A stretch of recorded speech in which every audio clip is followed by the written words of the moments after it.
Is it saying we're live? I don't know if it's saying we're live on my end, and it should be. It should be.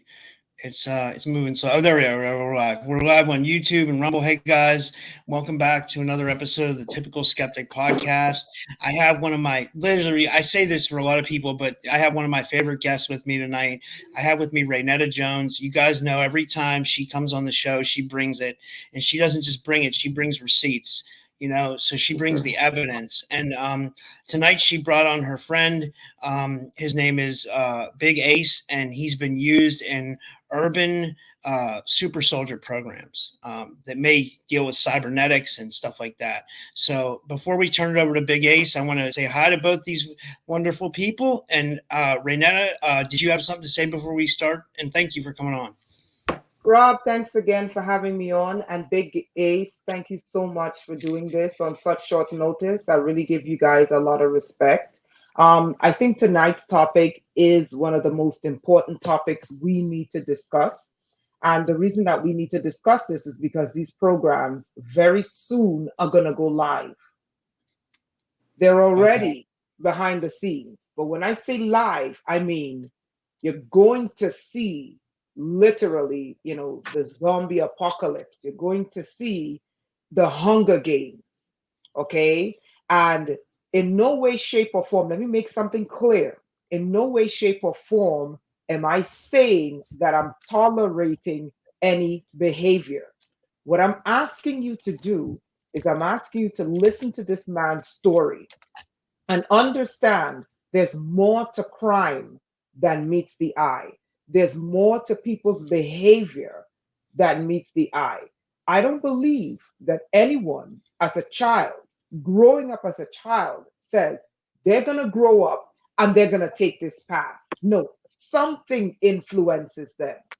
And I am not religious, but even their Bible says that the tempter, the one who tempts others, will be punished worse than the one who is tempted.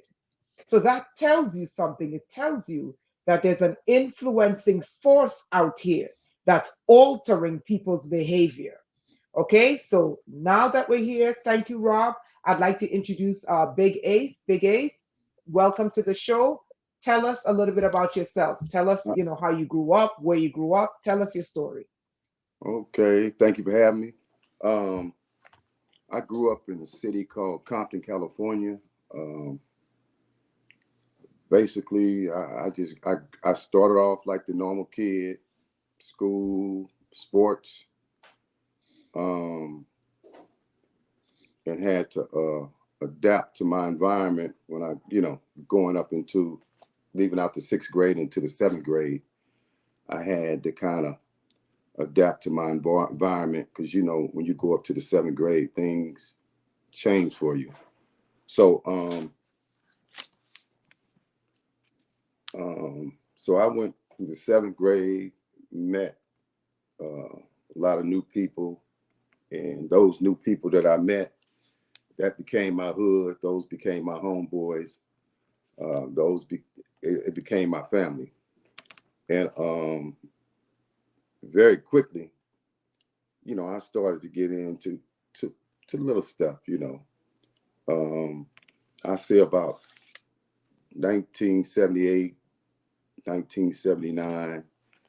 I got locked up as a juvenile and was given 3 years to serve. I think by 1980, I was out for about 2 months, 10 days, or something like that. And they yanked me back in for a violation. Um, After I did the violation, completed the violation, I returned back to the streets and was out a short period of time and was given 6 years, 4 months out in Orange County, California. So I went, I see 1983, 84, 85, 86, I returned back to the community on the 6 years, 4 months, and was out 54 days. And within 54 days, I had I was arrested for a bank robbery. I was 23 years old then, and was given 18 years to be served in the federal custody, Attorney General. So I was locked up from 86 all the way up to 2000, if you can imagine that. But let's talk a little bit about why I was doing that 18 years. I always was a person that paid attention to stuff, and especially in the feds, they kept me in the worst places. So it was a lot going on in the yard, and I would always wonder, like, what the hell is going on with people? And you would hear this thing like, man, there's something in the water. I said, man, and all the more I seen it, all the more I didn't want to be like that. So I did a lot of cell time, and I did a lot of research in the law libraries. That's where you can find me.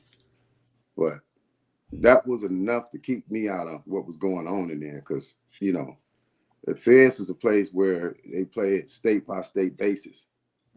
So if you're from New York, you got to roll with New York. You from California, you got to roll with the California car. It's like that. It's real big. So Okay, not to cut you off. What's the feds and what's the yard? So pretend like the people have no clue. So what's the feds and okay, what's the yard? When I speak of the feds, I'm speaking of the federal penitentiary, and they got different levels, security levels, and different levels of those institutions that they choose to put you in according to how they evaluate your level. For me, I've always been behind the walls, so to speak, in the penitentiaries, the prisons, where it all go down at, So I started off at Lompoc. I was designated in Lompoc, so I made it there probably around 88. I had a short stay there. What's Line Park? Lompoc is a federal penitentiary. Got it. Okay. Located in California. Just pretend like these people don't know. Okay. And I was there a short time and ended up in a full-scale riot with California and DC. So so we were all placed in solitary confinement, and then I ended up being shipped on administrative. Administrative is when when they feel you done something, when they feel you been involved in something, but you haven't been caught doing it. A disciplinary is when you get caught doing something, like stabbing somebody or assaulting somebody, something like that. So I was moved on administrative to Leavenworth Federal Penitentiary. There 3 years. Another riot happened, and we was moved to Atlanta, flown to Atlanta by Con Air, because everything there is through plane. And so I was a short stay at Leavenworth Federal Penitentiary and was moved to Terre Haute, Indiana on another administrative.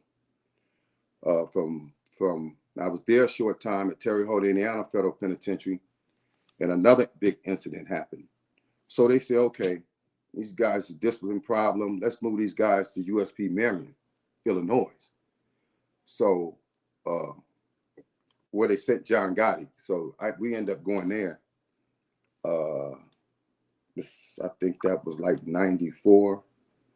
And by this time, I had served like 8 years in the federal prison population, where you can walk around, go to the law library, and do things.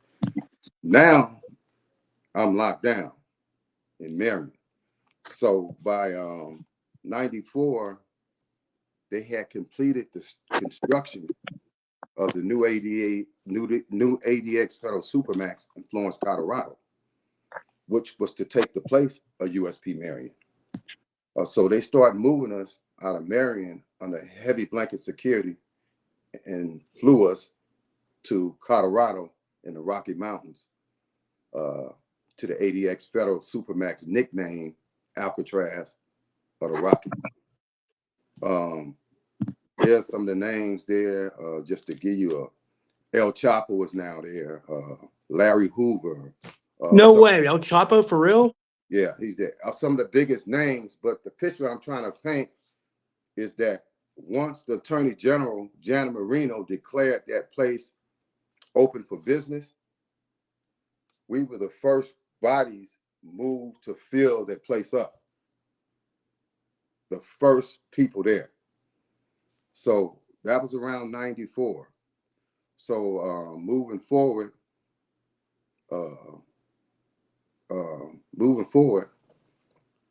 I guess I was there about 4 years. Locked down there, you're deemed administrative problems, so it's total lockdown, and the only people that can let you out of that place is Washington, D.C.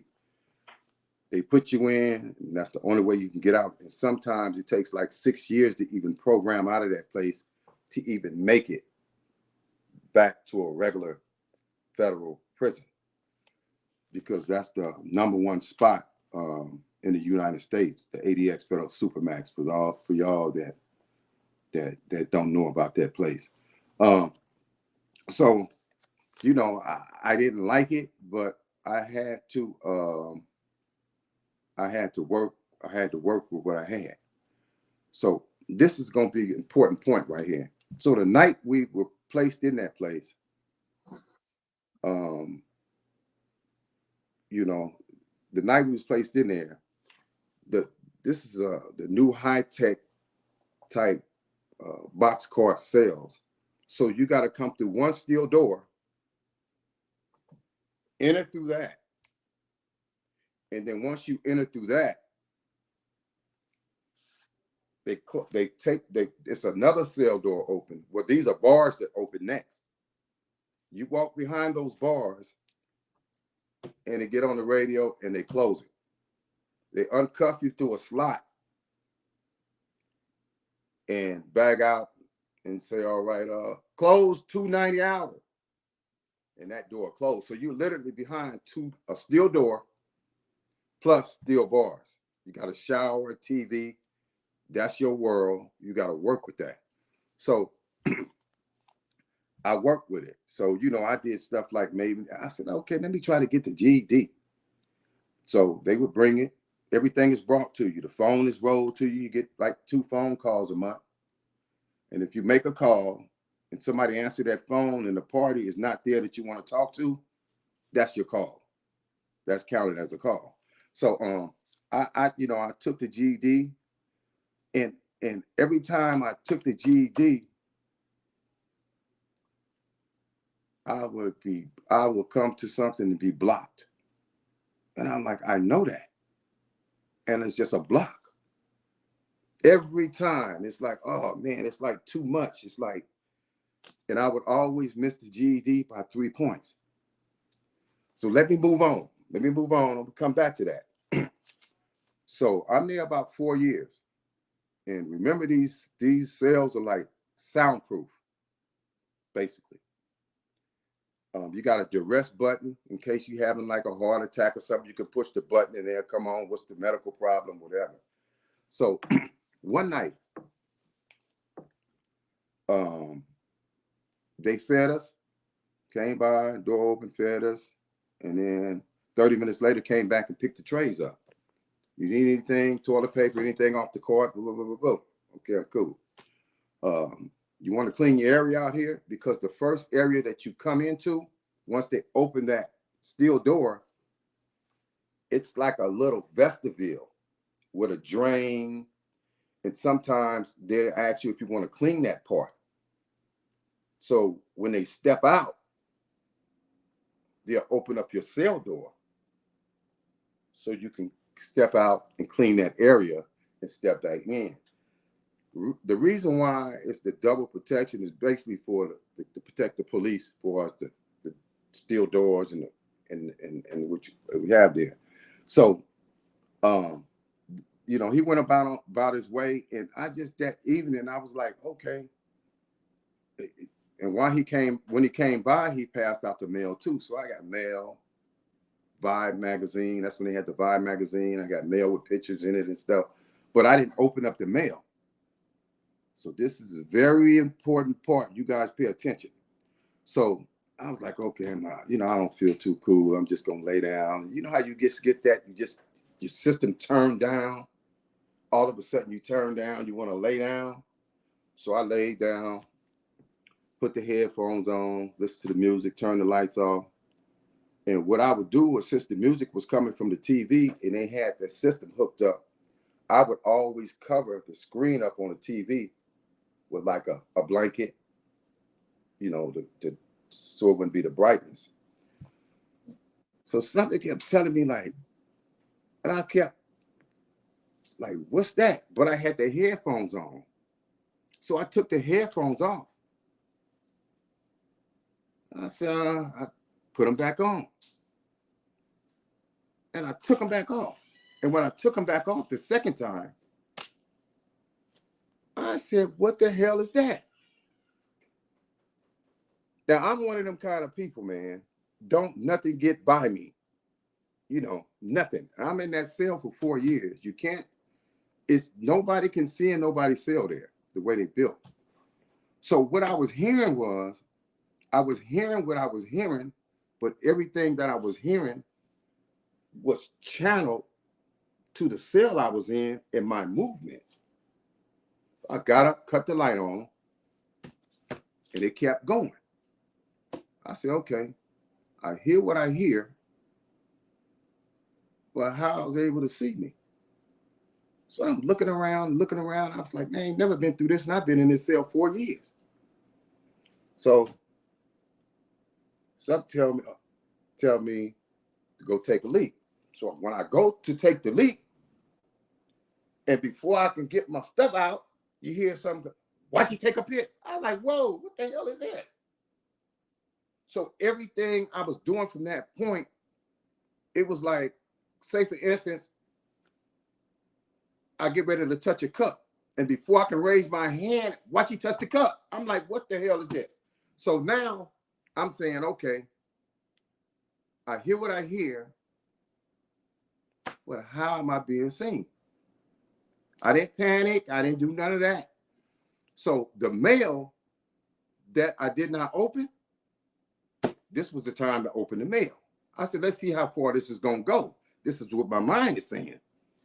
When I opened the mail and strolled through each picture I strolled through, it had something to say about it. I was like, okay, I still act like it wasn't nothing. So I said, no. Let me flip this Vibe magazine open, because when I got the magazine, it had a cover story of Jay-Z standing on a balcony with a hoodie on with some black shades on. And so when I first got the mail, I was like, whoa, okay, this is going to be some good reading later on. So I just chunked it on the table with the mail. So at that time, it made me think about the article. So I said, I flipped it open to find the article, and it landed on the article. And when it landed on the Jay-Z article, I looked down at the article,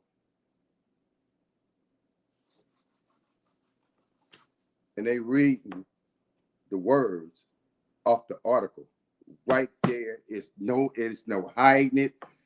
That's when I grabbed my eyes.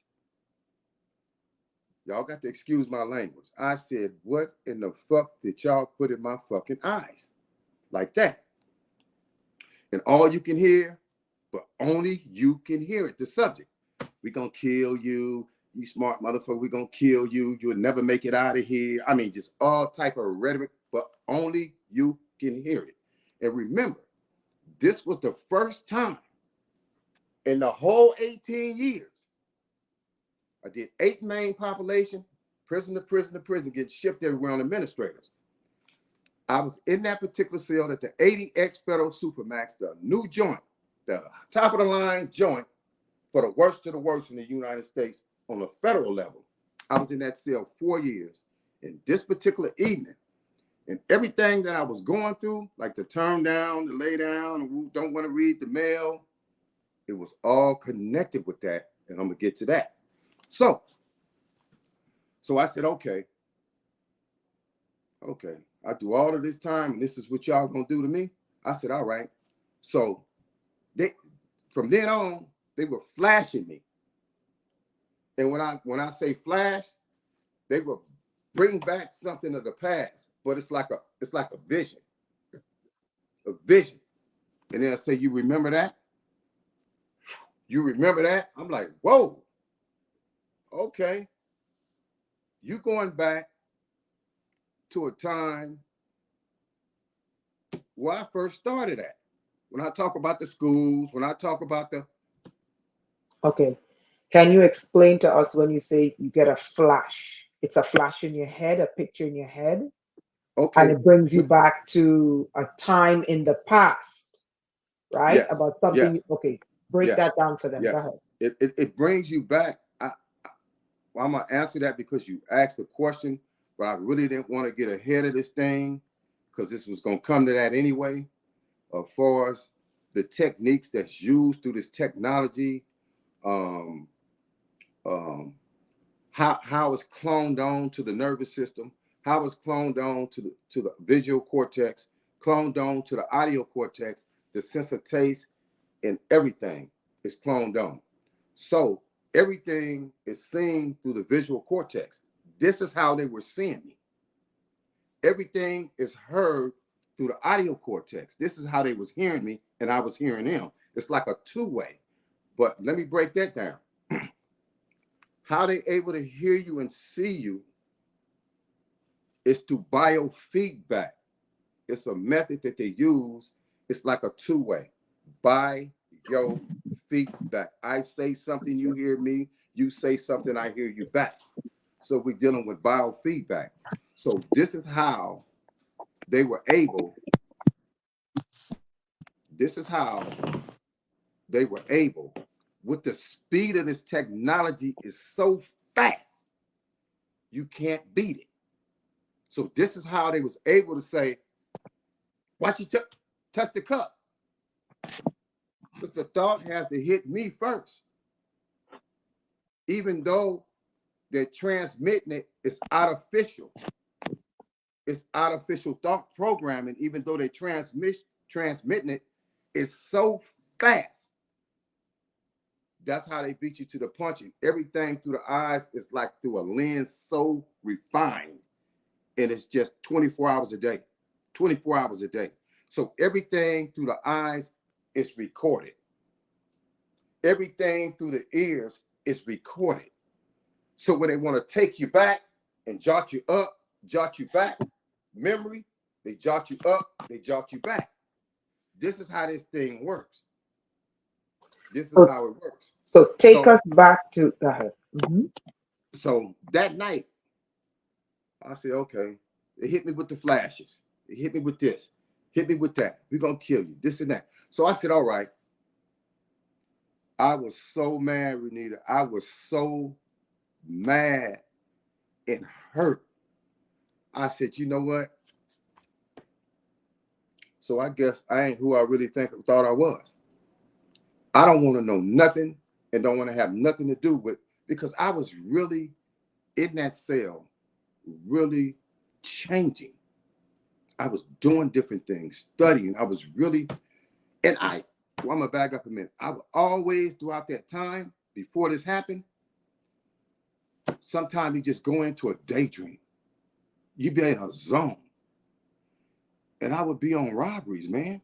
I would be on, like, it's like I'm on the streets. This thing is vicious. It'll take you, it's like, oh, this is what I'm gonna do when I get out. And you just go in, they put you in it's like an in-REM sleep. An in-REM sleep. It just program you with the wrong things. Okay, so what you're saying is you're conscious in a cell. All of a sudden, your brain gets taken over and you're drawn into this visual scene. Exactly. Where you're seeing yourself performing robberies. Exactly. Okay. And it's not, you're not the one performing robberies. But what it's trying to do is link up the robbery and getting your conscience to agree with it. Yes. Okay, continue. And so that night, what I did immediately, once they did it with the magazine and was reading out of the magazine, I said, whoa, Rainetta, I tore up everything I had. I mean, everything. Phone book. I didn't have no phone numbers. I tore all my legal work. I tore up everything. I didn't have nothing. I didn't want to have nothing to do with the program, nothing. So once I tore that up, I was like, okay, I'm trying to figure out how this shit is working. Because they hit me. They hit me with all kind of shit. So I'm trying to figure it out, I must have chased that shit for about a whole week with no sleep. And boy, would I do that for. When I chased it and went and go to sleep, I was wanting to learn this stuff so bad. My mind got so tired. And when my mind got tired, they whooped me. They whooped me because my mind couldn't fight it back. I hadn't had sleep in 4 days. Oh, man. And when that thing jumped on me, this when it went into sleep deprivation. This is one of the keys. This is where it starts at. It starts with the sleep deprivation. And once the sleep deprivation starts, that's when you go to hallucinating. That's when it gets bad. So it just got worse and worse and worse. Okay. Next thing, so before we move on, so we go into sleep deprivation. We need to draw these things out, right? And I want to go back into your past a little bit. You're doing a very good job. So sleep deprivation is one of the main tools. So what they did is they basically pulled down the veil and let you see what they did to you using this technology when they believed that you were locked up for good. Right? Is that correct? yes, that's okay. it. All right. So when they thought you were locked up for good, and Janet Reno had a new prison that needed to make money with new technology and new handlers in that prison, they thought, okay, these guys are gone for life. They're never getting out. Is that correct? Yeah. So in that prison, in that environment, that's when they said, pull it down. Let him see what we've been doing. Correct? Yeah, exactly. That's when Okay. they just. And in that prison is when you realize all your life they turned you into a criminal. Is that correct? It's okay. Is that correct? Yes, it was all about the programming. Bingo. Now, what do you have a first memory now that you are awake? Because what I notice about this program is that in order for them to turn the person the way they want, it's called psychic driving. Psych driving. Exactly. In order for them to psychically drive you into what they want you to become, okay, you have to be in a beta state. So now that you are awake spiritually and physically, do you remember in your younger years when they began to turn you away from a normal person into what they wanted you to become? I remember very clearly. Okay, explain that to us because we need parents to know about this program. Go for very it. clearly. Yeah, they like to use with this thing, since I'm at the level with it that I am now, I can draw the comparisons. This is how I learned how to finally master this stuff. So I can basically go. I mean, because they overexpose their hand in here. They tell you everything with the flashes. They jot you up, jot you back. It's like I can go all the way back to like my 7th grade, and they like to attack the household. Where either it's a stepdad and a mom, and you got it's different. You have different parents from your siblings. So mine started in the household, and once you draw the kid out the household, for whatever reason that is, then the kid got to turn to the streets. And once the kid turned to the streets, you turn to who you know best. That's all your boys you done met in school, and you become a part of that in crowd. Okay, so stop that right there. That's important, because this is for parents and children. So you said what they do is they use the weapons in the house to get the child out of the house. Right. I got a question about that, Rainetta, because I think a lot of people deal with like domestic situations and they don't realize the targeting that takes place. So they're actually targeting your parents at this point so they can get an effect out of you. Is that correct? Yeah, this is how they break down the household. It's you break down at different levels, just like I just mentioned where where this thing had went into sleep deprivation.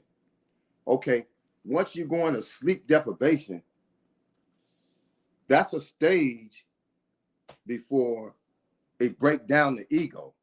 Once they break down the ego, once they break down the human ego, that's when you can deprogram. And at my point, it even went into, they erased my memory. They totally erased my memory. I didn't have nothing to turn to, no books, nothing to read, because I tore everything up. But that's what I wanted. I wanted to rebuild this.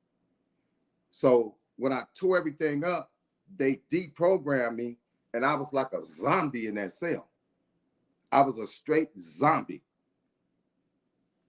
Explain what you mean when you say you became a zombie. Explain. I became a zombie because the psych driving was so intense, and it was around the clock. I mean, around the clock, 24 hours around the clock. Imagine that, 24 hours. I'm talking anything they want you to hear, you're gonna hear. I'm talking about music, banging on stuff, drills. I mean, it's amazing what this stuff do. It's a cold weapon, man, and they just psych drive me all the way around the clock, But the more they psych drove me, when they erased my memory, the only thing I had to keep me sane is the sounds. All the sounds, because remember, only the subject can hear it. Whatever they did through the sound. I used to write music. And rap music. And they would play the songs that I had wrote and rap in the cell just to torture me with it. And I used to say, man, this shit is crazy. So once I started working my mind back, I was building it back on what they was doing to me. For instance, they would go, what that feel like? And they would call me the N-word. What that feel like? And they'd go, scratch. I'd be like, what the fuck? This technology is a beast. I would be sitting there, and you know how you hear a loud boom and it startle you? I would hear it, and the sound effects through this technology is amazing. You hear a boom, and simultaneously, my body would go like this. You know what I would say? I said, oh, you guys control that cell too, huh? Everything to make you jump, make you fearful. Remember, this thing is the foundation of it is the fear. This is how you get people to make the wrong decisions. It controls the panic and flight. It manipulates the panic and flight in the individual. And that's one of the most important parts about getting people to do stuff is the fear factor and the panic and the flight in the person. So I would master everything they would do to me. One time I was standing up, and I grabbed the wall. I said, ugh. They sent a sharp pain through my rectum. And while I was grabbing the wall, saying, oh, they said, what that feel like? Call me the N-word. What that feel like? This is when they was trying to turn me into a madman. I said, you mother. Oh, man. I went through it in there. But the thing about me, I end up mastering everything they were doing to me. They would take my win. They would take my win. They manipulate the wind, depending on how you land. They try to program you to breathe, to keep your mouth closed while you're sleeping. Because this thing works around your inhale, your exhale, the programming. And it's so fast. So I end up just mastering this whole deal. And man, it's just so much to it. The body, the cells, the let's get to how they started to do this when you were a child. So the first thing they do is when they want a child, they want the child away from the family. So what did you, in retrospect, looking back, what did you see them do in your family to get your dad out of the house, to get you out of the house, to get you into the streets? Well, they used my stepdad with me, Mm-hmm. and they used alcohol with him. The alcohol and this weapon don't mix. So when he would like try to intimidate me, one time I went and got a gun and shot at him. I had to be like 13 years old, but this dealt with my mother. It was a situation with my mother, and you know, when you're that young, you're trying to protect your mom. So that, after I did that, I really couldn't come back. I had to be like 13, 14. Okay, so here's my question. What was going through your mind that made you think, get a gun? Did something put that thought in your head, or did you actively say, get a gun? No. Do you remember? No. It was, when I look back, it was this programming. This thing has been on me How? a long time. So You grew up in Compton where the Black Panthers were. Exactly. Because, you know, at that time, when you had J. Edgar Hoover, with J. Edgar Hoover were trying to annihilate the Black Panthers and get them out the way by any means necessary. When he finally took them out the way, the next people up was us youngsters, which we were in Crip hoods, we were coming up in blood hoods, and for me, I was in a blood hood. So they started working on the Crips and Bloods across Los Angeles. What does that mean? What does a Crip hood mean, and what does a blood hood mean? Because I heard when the Crips and the Bloods they originally came about, they weren't like shooting and killing gangs. They were like neighborhood watch groups. What are Crip hoods? What are blood hoods? Yeah, okay. They're all like urban hoods, where most of them low income, where a lot of us was raised at in the 70s coming up. And then they didn't have the drugs, the type of drugs you have now. They didn't have the type of weapons you have now. So a lot of things were more like physical, like, you know, a fight here and there. Every now and then somebody might get shot every now and then. But at that time, me knowing what I know now, this technology existed, but it wasn't at the level it is now. So they was working on Can then with it. I say something, Mace? I was gonna say it's a fact that the three-letter agencies put cocaine into neighborhoods, specifically African American neighborhoods in that time. But this is like this. People say the CIA, like. So, do you think that had something to do with like the obviously the chaos that ensued? Oh, most definitely, most definitely. And the crates with the guns. Yeah, most definitely at that time, because you have to really look at the level and the height that everything was in the country, and was specifically focusing on the inner cities in all the states in Texas, the ghettos in Texas. We got ghettos everywhere, even overseas is ghettos. So everything, we at the bottom of the totem pole. So we always considered the man, we considered the ones that you experiment with, you know what I mean, on the bottom. So it was a lot of that going on, man, for sure. It was a lot going on. And we went through a lot of stages after the Panthers, because after they wiped the Panthers out, they wiped us out.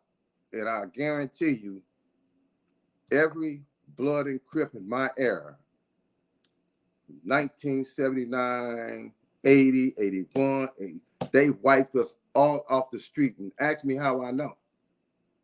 Because the same ones that was in juvenile hall with me and all of us was the same ones we seen in youth authority, and the same ones we seen in state prison, and the same ones we seen up the same people. It's so cold, and we get to know each other. This is how deep this is. The same, I mean, come on. One thing, the dangers about this weapon is its ability to create the trends through the minds of the people. So this is why, what's the name of the drugs out? The drug. This is why fentanyl. See, people don't take fentanyl just to be taking fentanyl. It comes through here. It's programmed in. This is how they're able to sprinkle this stuff in every ghetto in the country. But when you sprinkle it in every ghetto in the country, it's something you got to put here with it simultaneously and have everybody doing the same thing at the same time. And I don't know you in Texas, and I don't know that man in New Mexico, and I don't know that man in New York, and I don't know these people out here in this state, but we all doing the same counterproductive thing, behavior.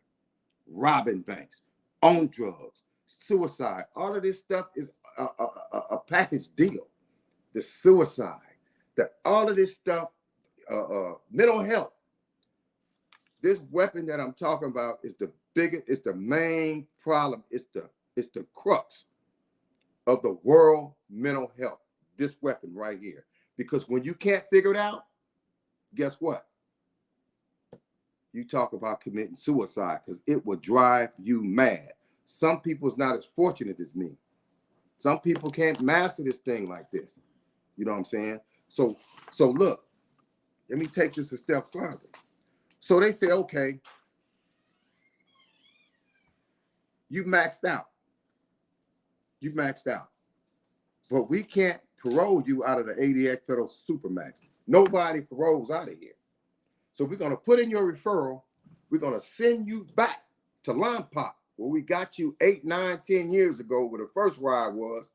And as soon as I got there on the plane and put on the bus and taken to the prison, because every time they fly you, you're going to always land at a military base. Every time the feds move you, the closest military base to the prisons, the federal prisons, that's where you're going to land.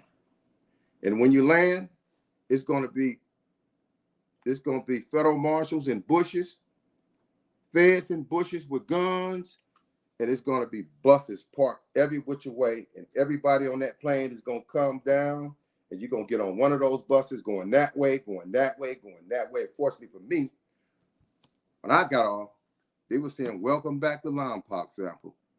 They remembered me from when I left.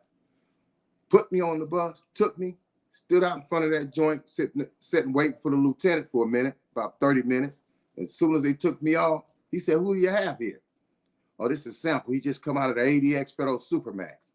Taking the lower ride. Taking the lower ride." I said, "Whoa, you kind of geeked up, ain't you?" Took me, locked me in the lower ride.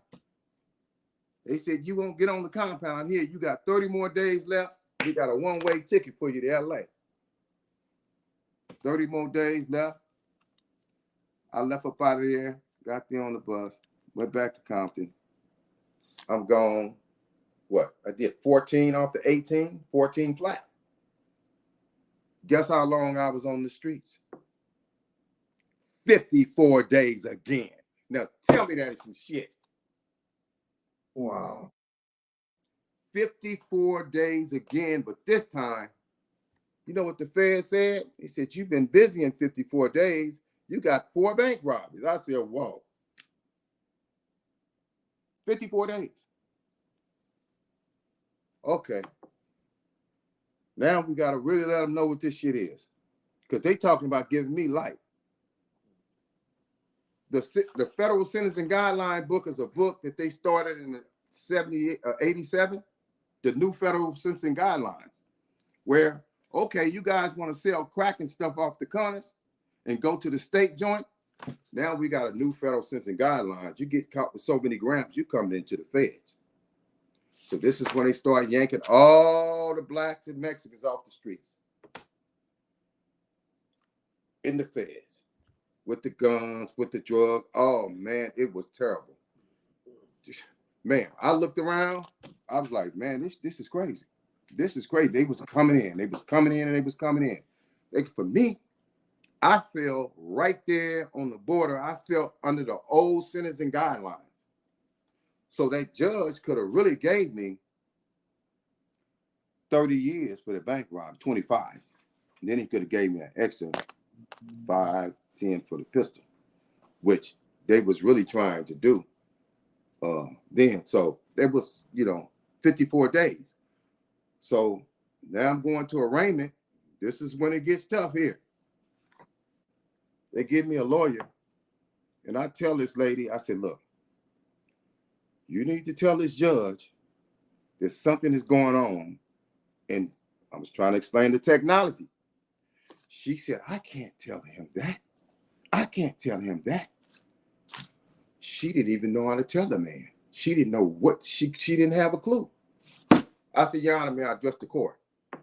He said, "Yes." I said, "Your Honor, there's something that's trying to get me to plead guilty, but it's not me." He said, "Huh?" I said, "There's something trying to get me to plead guilty to 4 bank robberies, but it's not me." He said, "What?" Shut it down. Rainetta, he shut it down. He shut the whole show down. And from that point on, I jumped in the driver's seat and was my own lawyer. So they took me back to the jail, to the Federal Detention Center. I wrote the judge. I said, "There's been an immediate breakdown, complete breakdown with me and this lawyer. I don't want it, blah, blah, blah, blah." Hey, it was in 3 days. They go aircon again. Federal marshals got me on the plane. Flew me out of LA all the way to Springfield, Missouri, to the federal prison, Springfield, Missouri, the Medical Center for Federal Prisoners. Okay. Stuck me in the hole there, put me in solitary confinement. And I'm sitting in this place saying, "Whoa, what the hell?" So the next day, I said, I asked them, the pencils was this long. I said, "I need some pencils in paper." They came by, "You need anything? You need toilet paper?" I said, "I need some pencils and paper." I collected the paper and the pencils, the little pencils, and I wrote a torture manual this thick on the program. A torture manual. Next day, they bust a trap. The guy say, hey, Sample, he said, I'm gonna be, my name is Dr. Demir. I'm gonna be your doctor while you here. I said, yeah, while you being my doctor, while I'm here, you need to take this manual and you need to go get you a copy of it and bring me a copy back. He came back the next day. He handed me the paper through the trap. He said, they about to pull you out. They handcuffed me, pulled me out, took me to the back before the man could sit down. He said, where did you learn this from? He said, where did you learn this from? I said, I told you, the ADX Federal Supermax. He said, this is my intern. He had a young white lady with him. I said, they killing people with this technology. She said, they're killing people? I said, yes. That was the start of it. I end up being a study case. I went there, let's see, 2000, 2001, 2, 3, 4, 5, 6, 7. I was a study case with no trial. No trial. The doctor said I went through the best of the best. So after he asked me where I learned this at, he said, we're going to go take you and put you back in the cell. And would you take this test for us? I said, yeah, I take the test if you give me a neurovial. Because if there's something in me, I want it out. They went and put me in the cell, came right back and handed me a test. A 500-page test, psychological test. The third question on the test, Rainetta, was, do you hear voices? I said, y'all messed up. I told the test up. Y'all gave y'all stuff away on that one. I ripped it up. And when they came back to get the test, see, because if I take that test, it's going to be part of trying to give me that 100 years. Mm. So I didn't take the test and I tore it up. It said, you tore it up? Why did you tear it up? I flushed it down the toilet. Why did you do that, Mr. Sample? I said, because you guys ain't being truthful with me. I told you give me the neuroval, I'll take it. Give you the what? What are you referring to? The neuroval? A neuroval. What's that? Can you tell us what? CT scans on the brain. Body MRI, basically. Yeah. Oh, okay. Okay. Yeah. We need to know about it. She know. She know. The audience might not know because I wasn't familiar. So you know what I mean? I wanted everybody to know. Body scans, because he wanted to see what they put in him. Body scan. I fought for it, so they was flying me back and forth. Back and forth. Sorry, not to cut you off. So what they did is he said, give me an evaluation. He wanted imaging because he knew they put something in him, in his body. You understand? No, we're talking about cybernetics, right? We're talking about cybernetics. Cybernetics is the foundation, sir. Yeah. Right. To turn him into what the Manchurian candidate, what they wanted him to be. So he figured it out and he said to them, give me a neuroval before I take your test. So what they did is they presented a test to him, 500 pages, but in the test, they wanted him to basically say he's hearing voices to write him off as crazy. Mm-hmm. That's what's going on. Go ahead. So my whole thing was this. Like everybody would come there, and I guess, I don't know, people have their different reasons, was trying to get out of trouble or whatever. But me, and my knowledge of this weapon and what was going on with me. See, that's the first trick with this technology. See, normally when you hear something,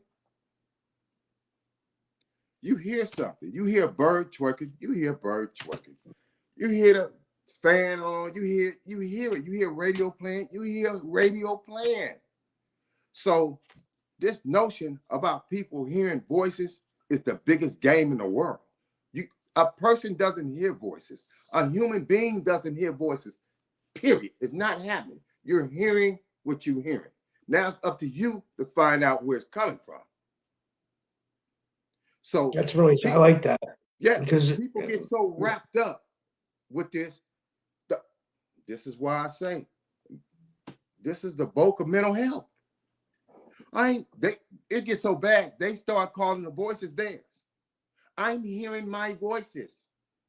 So they saying they need their medication. I'm hearing my voices. No, that don't belong to you. It don't belong to you. So with me, it was different. I was like, no. I said, I don't hear voices. So, you know what? I got a transcript. And this came up on the back end when they got tired of dealing with me. So my whole thing was, I don't hear voices. What I hear is audible. It's an audible, loud enough to be heard. That's what that means. Look it up in the dictionary. Loud enough to be heard. That's what I'm hearing. I don't hear no damn voices. This shit is personal. It's torture. It's all of that. So I took it all in stride. And so the guy said, okay. He said, it's one more person I got to call before I make the decision on you. It's your stepfather. Because let me go back. When this was going on with me in ADX, and I started getting my memory back,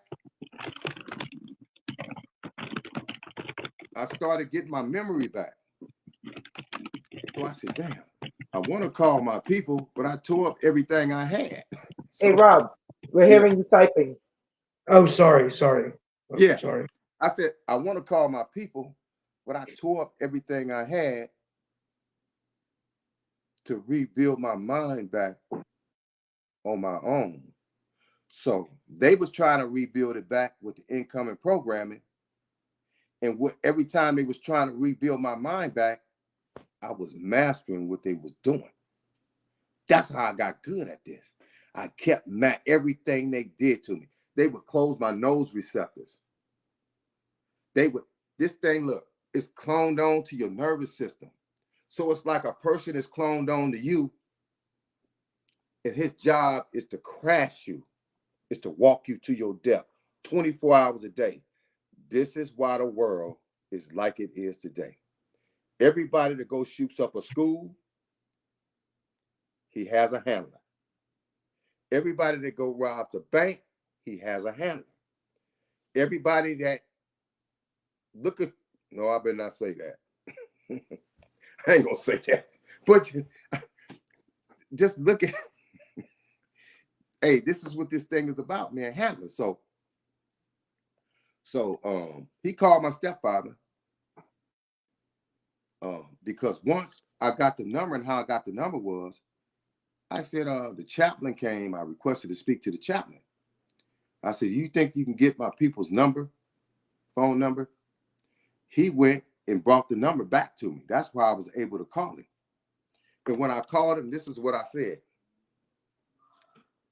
I said, look, I said, hey, stepfather, I know you're going to think I done lost my mind in this place, but I got to ask you something I need to know.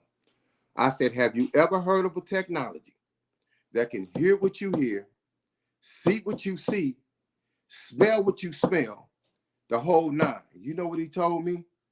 He told me, yeah. He told me, yeah.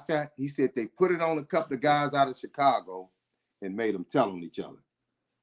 So this thing here, it makes you tell on people. It makes people tell on each other. And this is all you're going to see when they program a group to do a crime. They're going to program one of the two to tell on each other. It's all a part of the program. It's just how it go. So after that,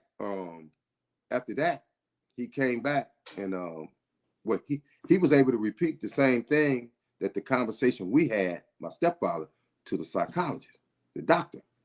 He said, man, you know what, man? He said, I got to find you incompetent to stand trial on the 4 bank robberies. I said, okay. So one of the other doctors told me, you know, at some point, we're going to send you back to California. And at some point, they're going to send you back to us. And at some point, we're going to stick you in the booty with a needle and make you competent. We're going to restore your mind back to competency. I said, all right. So they say, okay, we want to force medicate you. I said, I'm not taking no drugs, right? So I characterize myself as a federal pretrial detainee. A federal pretrial detainee. I don't have a sentence. I don't have nothing.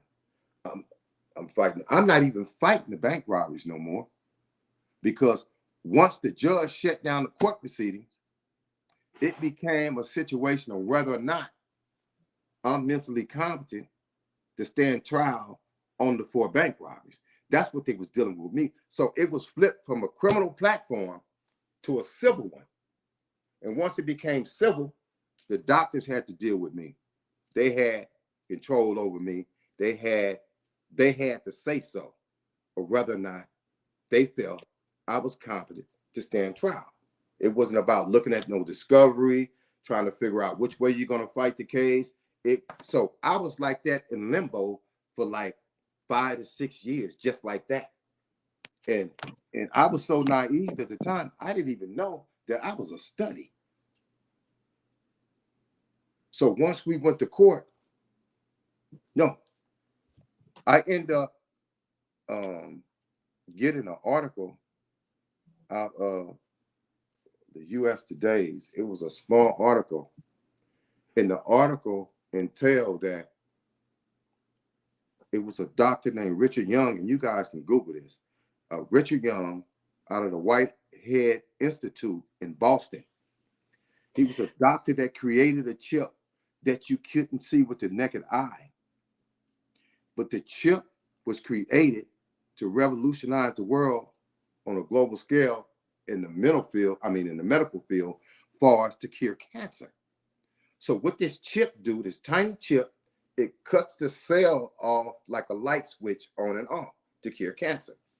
So I ripped that little article out. Somehow I got it back on the airplane.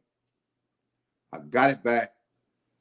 And when I got back, remember that same lawyer that couldn't speak up for me that I met? I called her.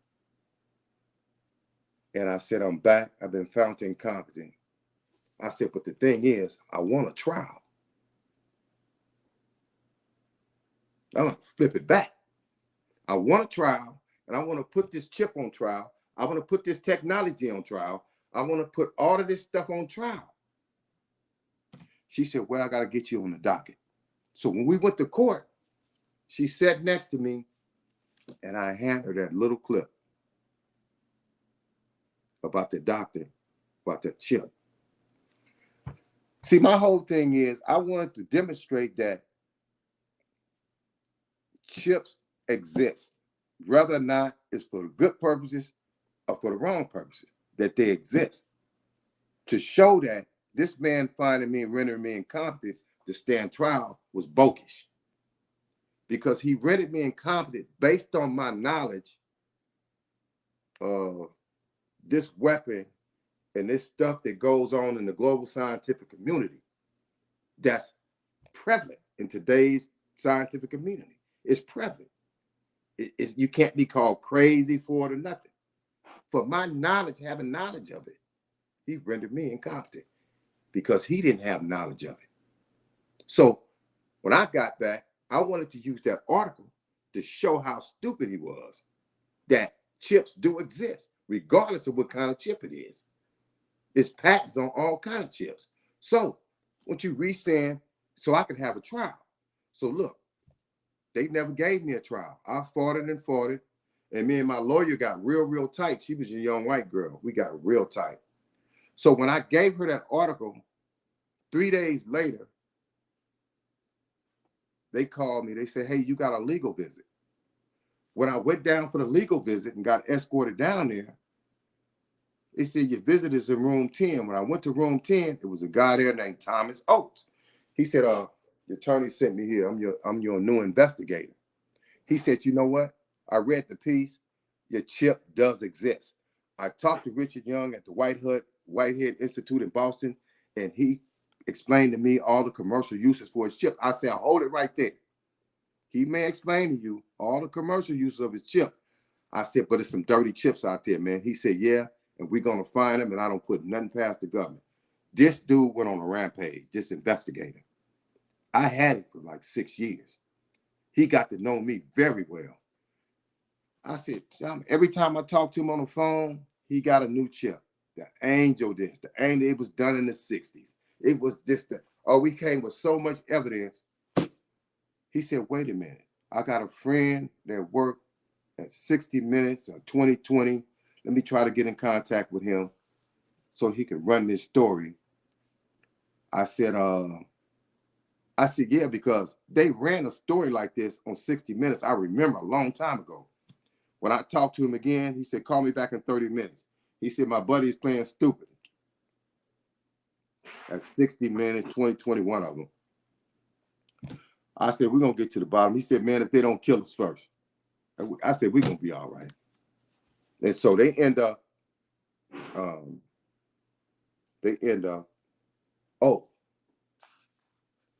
so I met this guy there while I was there at the place. And he kept telling me, an old guy, he was a doctor, a dentist.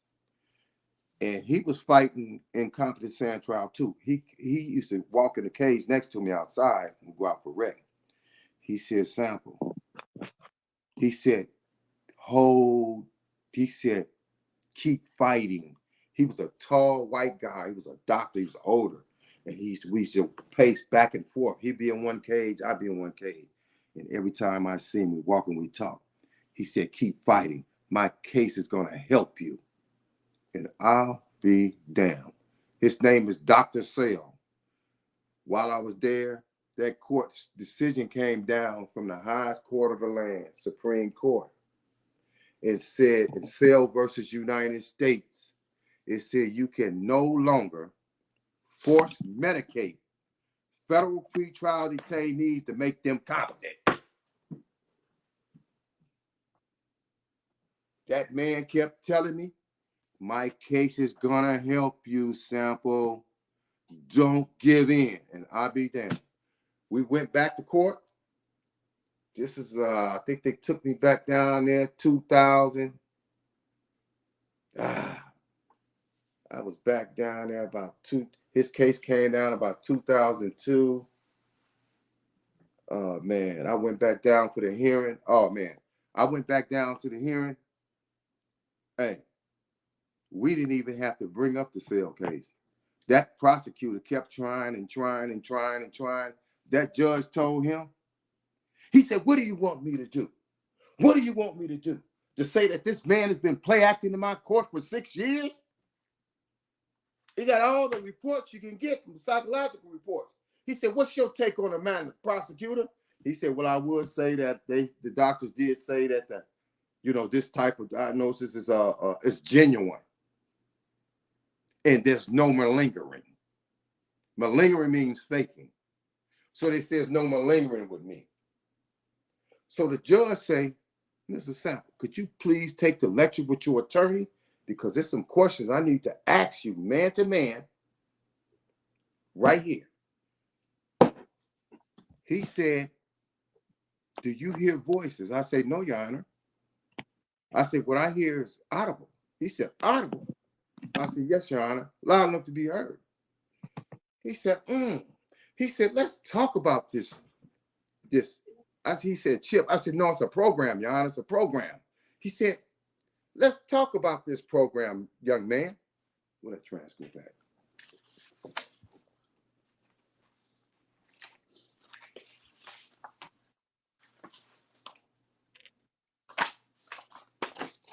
This is the transcript right here. It's vicious. This is the transcript. This is the colloquy that went on with me and him. And this is when he finally, he just said, look here. The prosecutor was saying, hey, Your Honor, this man's been busted red-handed. He throw the book at him. He said, what are you talking about? He said, Your Honor, he's going to very well end up like John Hinckley. I said, John Hinckley?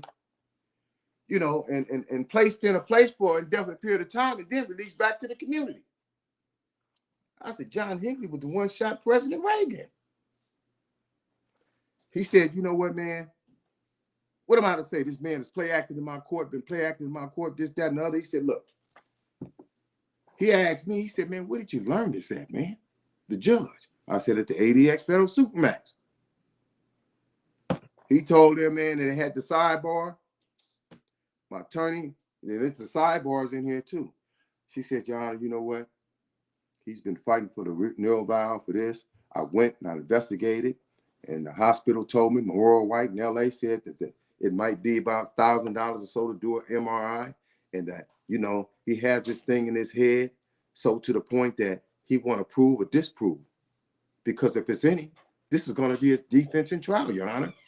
He said, whoa. He said, damn if I do, damn if I don't. He said, and so it's found that there's no chip in his brain and this, that, and other. And he's going to resort back to his overall belief that it's an overall conspiracy for the government to do this to everybody. He said, damn if I do, damn if I don't. He said, you know what? This is what I'm going to do. So they came back out to the court and whatever. He said, you know what? There's been no assessment on dangerousness of this man. I know everything about this man in the last 6 years there is to know, all these reports. He said, there's been no assessment made on his dangerousness. He said, if this man is found not to be a danger to himself, to the community, other people's property, then release him back to the community. He said, I think I'm going to send him back to Springfield for them to make that determination. And he's so found to be a danger, then they can seek civil commitment of this man. So when I went back, the federal marshal flew me back. I didn't see the doctor for a minute, so I catch him in the hallway. I said, Demir, what am I doing here? I said, you know I can't be committed. Phil versus United States. You can't medicate me. I can't be here walking in an institution, one of these type of institutions, and not be on drugs. You can't put a person in them institutions under civil commitment just to be putting them in there. They have to be committed and they have to be on some type of drugs. I was refusing it. So I said, you know, y'all wrong, man. So what they did was they hooked up a petition, took me to the local court, even though I was charged out of the court, the Central District Federal Court in California for the 4 bank robberies. They took me to the local court in Missouri, not too far from the place that I was in, sent me before a judge, and he committed me. And look, the only way I could be committed is I have to be demonstrated as being a danger in my current confinement situation. At that time, I had been back and forth to that place under a study case for 6 years and hadn't done nothing. Hadn't put my hand on nobody. Oh, back in 92 in Leavenworth, it was a riot back then.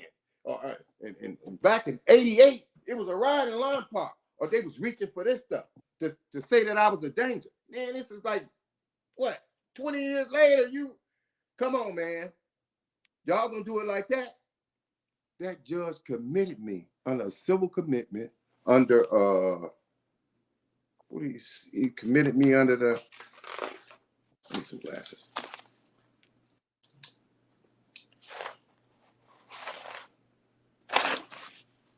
He committed me on a civil commitment to Springfield. I grabbed a bucket, I grabbed a cart, and I started painting everything in that place. The doctor said, you re-beautified everything in the institution. It was an old place. I was just painting. They said, man, one day you're going to go to risk assessment. They're going to release you. I went to risk assessment. About a year later, and them doctors, I had them hallways shining. I stripped the floors, and they walked down the hallway. Them people say, man, we got to get him out of here. They had them doctors shooting at me. Okay, do you still hear voices? I ain't never heard no damn voices, but they said, you got to quit saying that. You got to quit talking about this. They kept telling me to stop talking about it. Don't talk about it when you go to risk assessment. And when I went to risk assessment, I said, no, I don't hear nothing. And what would you go if we release you? And who do you? And then I had a case manager lady. She said, oh, he has a good family background and He has support, his family, and this, that, and the other. So I walked around for a week. I didn't know nothing.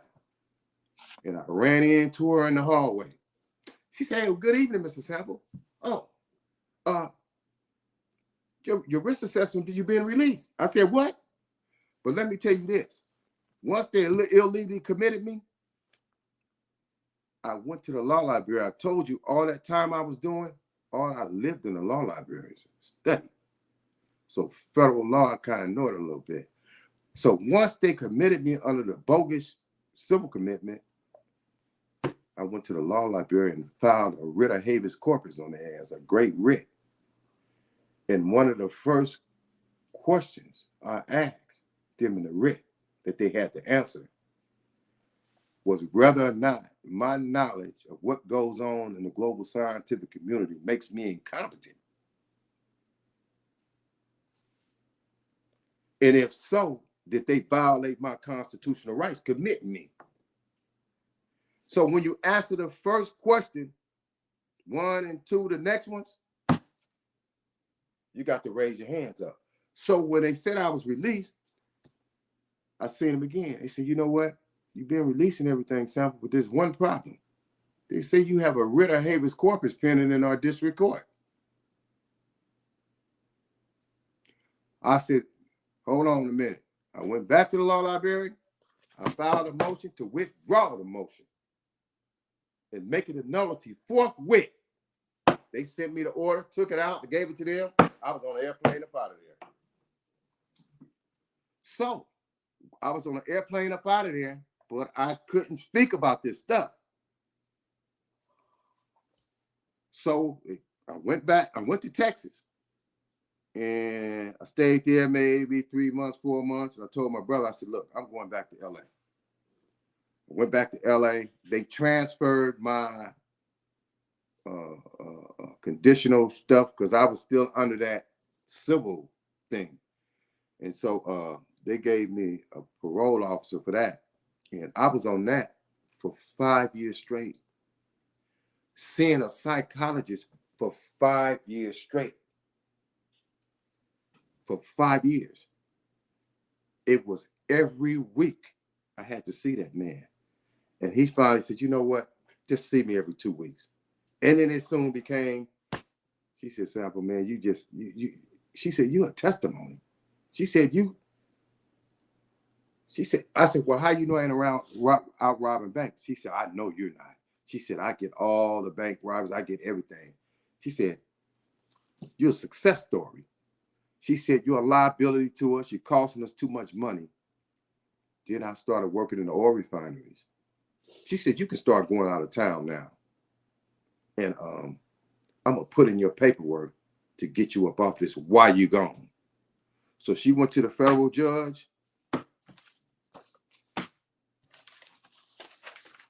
And he released me off this stuff. Bam, released me. I got the paperwork. I got everything. I got all my transcripts. He released me. And guess what he did? He sealed all the records under federal seal. He sealed all these transcripts, but I got the transcripts. He sealed everything dealing with my case. It's unpublished. You can't find it in the law book like the regular cases. You can't find it nowhere. Unpublished. So they got this thing with Homeland Security. And in the oil refinery, it's certain places that they have jobs. Okay, we're going to Texas, but it's by the waters. Do you have a TWIC card? It's the new thing with Homeland Security. Oh, I got my thing. Oh, my wallet is back there on the bed. That first room right there. It's dealing with Homeland Security. It's called a TWIC card, and it has a chip in it. And so it allows you, it's a work credentials identification card, and it allows you to work in areas that the average person can't go in. You can use them in the airports. Now you can. It's like a passport of the future. It's a new card. I'm going to show it to you. But anyway, they was giving me a hard time with that card, Homeland Security, because every time they ran a global thing on me, a deep background check on me, the feds, it kept coming up that I was somewhere, but they didn't know why. It was Springfield. So, so I'm like 18 months, they still ain't gave me my card. So my parole officer, we got pretty tight. She said, you know, I got a call from them, and they saying they need more information on you. She said, if you want me to, I can just tell them to take it out. So I told her, tell them to take it out. So once the judge had issued the order for me to get off this stuff, and the psychologist that I was seeing for 5 years, he wrote a letter and said that I've been rehabilitated. So the language to get the card is that they actually got a language in there for people that's been mentally competent, mentally insane, or whatever. Is that it? Don't It show the says, card. Don't show the card. We're live. Don't show your card. oh yeah, thank you. Yeah, the crooks. So There are look, people who are still in the program. oh my bad. Look, this is a TWIC card, Homeland Security. It's a chip in there. Don't So- show it. Don't show it. Don't show it. All right. That's a high So clearance card. so I end up the doctor that was I seen for 5 years, he wrote a letter and said that I had been rehabilitated. I got the card now. It just goes to show. See, the thing about this technology is this. It's no way around it. This is how they run in the country now. It's on everybody. I don't care who you are. What is this thing here? We dealing with a monster. And this is how they keep everything going. What is this thing right here? Before we go into the technology, explain to the people what do you mean? What technology that's on everybody? And there was Okay, something powerful you said. Are you trying to tell us that all the drug addicts are in some type of drug addict supercomputer where all their brains are linked up to each other? Exactly. We're dealing with a global database. They got a grip lock on this system. It's a global database, and everybody, and everybody is cloned on to the nervous system. So when you catch something like it mimics diseases, it can make you cough, it moves your bowels, it messes with your bladder. It's just for the control. It's just for the control. Make you toss and turn in your sleep, sweat your back out on the sheets. Oh man, they do it all, man. But you're gonna always hear that ringing in your left ear at night. And what makes it less, I'm gonna say this. It's different little techniques that you gotta know and come up with to lessen the static. It's just nothing but noise and static, man. And it's all personal. And guess what? It's on the women hard. And if you go to, see, it's different names for this stuff. And what's good about this type of program, we could bring all those names under the umbrella and make it into what it's really supposed to be called, where people can search and go. Because if you go to targeted individuals, you're going to see people, man, all day, just the thing got them everywhere. Because they really don't know. They know something is going on. They know something is torturing them. But when they go to try to explain it, it don't come out right. So people say, oh, they crazy. Oh, they crazy. So it's different. For instance, you got the Havana Syndrome. I think that was no more than a year ago. It happened in Cuba, in Havana, when they hit them with this technology that I'm telling you about. But this time, it hit the U.S. diplomats. It comes through the walls while you're driving. It distracts you, make you wreck. Oh, it perpetrates as your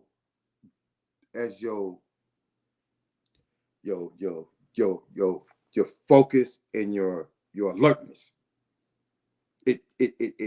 It manipulates your alertness through the eyes, through the visual cortex. So that's time. Sometimes you could turn. It was like, oh, no, I'm just tripping. This thing is fast. And then it even goes into when you're sleeping, it programs the dreams. When you wake up, oh, I had a dream. That's a part of the program too. The dreaming, the in-REM sleep. You can hear stuff while you're sleeping. Sometimes, if you ain't in a deep sleep, you can hear stuff. And you can wake up and be like, damn, I was kind of asleep last night, but I heard a car outside and I heard this. That's called in-REM. It's part of the programming too. It's different names for everything this thing do because they got a program menu that match every cell in the body, the nervous system, everything that goes inside the body. And they play a lot of games with this stuff to make people think what they want to think and make people do things and say things that they normally wouldn't do and say things that they normally wouldn't say. I want to talk to you about two things, right? How are we going to wake up these young children? Because what I realize, what they do is they put them into the beta state, especially with these cell phones. Okay, that's like beta state is the equivalent of sleeping. And that's how they're able to take over their minds and get them to either, and this is not about skin color. This is just how the program works. So for young Black boys, they want them to become criminals. For young white boys, they want them to become drug addicts and suicidal. It's not about skin color. They're doing it to everyone, but they do it to people differently. So what can we do, Big Ace? What can we do to wake up these young people, to keep them, when their eyes are opened, in an active state so they're not going into beta and then they take over their brains and then have them A, being violent and committing crimes, or B, becoming drug addicts and suicidal? What can we do to keep the young people in an active state while they're awake? This thing here, man, it's gonna have to come through.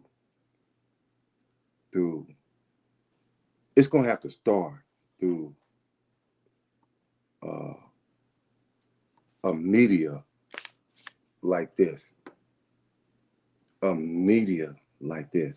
because what I notice is when you speak about this to young people, they receptive to it. They want to hear this stuff.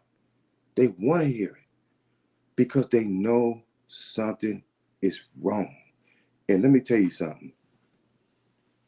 Don't nobody want to use no drugs. Don't nobody really want to use no drugs. You can ask anybody if they want to get off drugs. You know what they're going to tell you? Exactly. Yeah. But look, when you got something on you that becomes your... See, this thing manipulates the dopamine in the brain, your urge. It capitalizes on everything you see. But what it does, once it locks, it locks.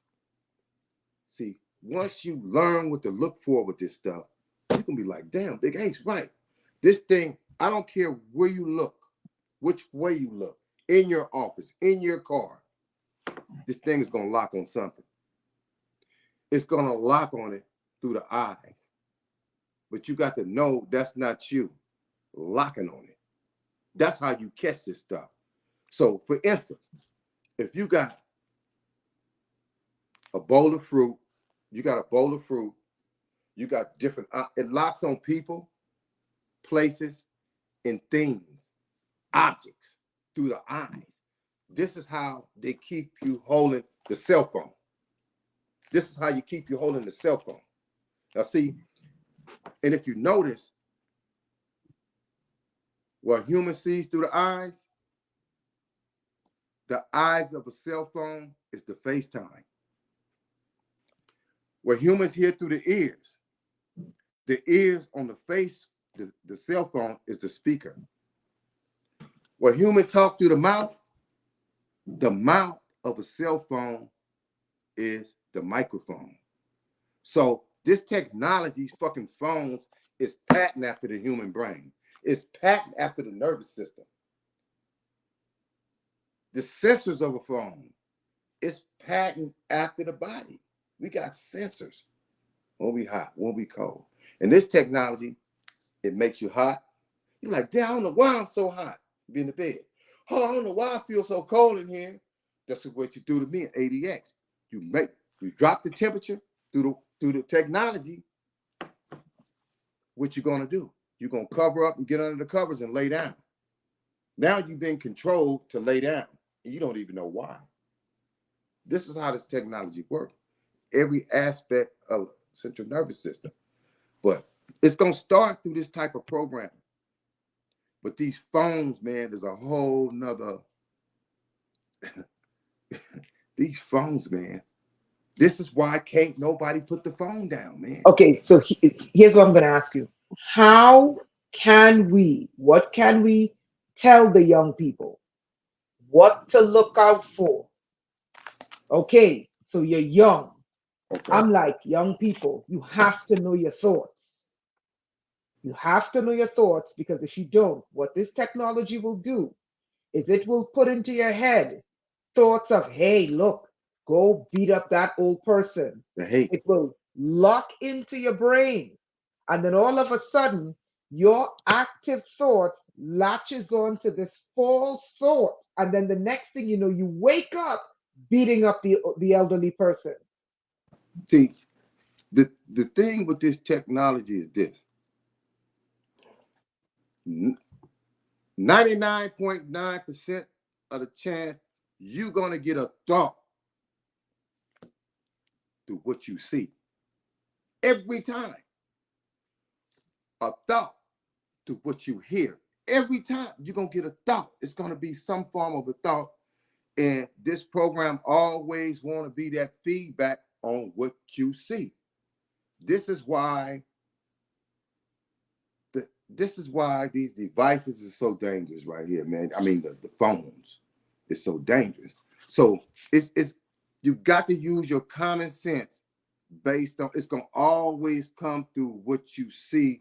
You're gonna get a thought behind it. And a lot of the things you get, you're gonna be like, that don't make no sense.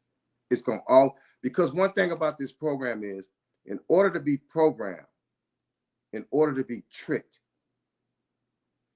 it has to send the thought to you what they want to happen, what they want you to do. It has to tell on itself. This program, it's just built that way. It's nothing they could do about it. And that's the part about it they hate. But the things that a lot of people get, they don't have it. They think it belongs to them. And it don't. So a lot of this stuff has to come through just the basic common sense individual. Because you don't get a thought to do something until you see it. You see the drugs. And here it comes. And here it comes. But once you get on the drugs, you don't even need to see the drugs no more. You can just get the thought. And this is how they ran us out with this stuff, man. It's just I don't What know. they do, so what you're saying they do is that they prime the mind You prep it. with the pictures. With the Okay, picture. young people. So you got to remember, what they're doing is that they prime you with the picture of what they want you to become. They prime your mind with the pictures of what they want you to be. So what you got to do is you got to differentiate good pictures from bad pictures. Is that correct? You got It's like that saying they say, know thyself. You know, Bingo. you have to know thyself, and that's hard. It's even hard for people like me. Like, I'll be honest. Like, you know what I mean? Like, I think we all get thoughts that we don't. They're not ours. And then sometimes, like in the esoteric, they'll say, "Oh, that's just the ego." But it's more than that. It's more than that. This thing it's just an evil apparatus, man. And you know, they call this thing the voice of God. They literally coined this thing the voice of God. The voice of God. So it's like, okay, when God tell you to pray, you pray. So they use this weapon as the voice of God, and they use it as the devil. They use it both ways on you. This is how you get good thoughts, you get bad thoughts. Good thought, they use it both ways. And guess what? It's never nothing good about this program, man. All this shit they send is bullshit. All of it, man. And do you think they're running this with some AI or something? Like, because if they're doing it to a mass population, right? And they're doing it to like this is what runs the world today. What This he is said, why well, everything you see, everything, it's gonna be a trend. Okay, let's go back. You know, all of a sudden everybody start bashing cases, going in, taking sledgehammers, running in jewelry stores, and running in and out the stores. This is how you get a gang of people to do everything at the same time, the same act. okay, so what he's talking about is what they call simulation, where they simulate an event. And then after they simulate the event, in order for the event to go live, when they simulate it, they have, okay, we're going to use this subset of people, okay, in the simulation. The simulation is not live. Then they run the simulation live.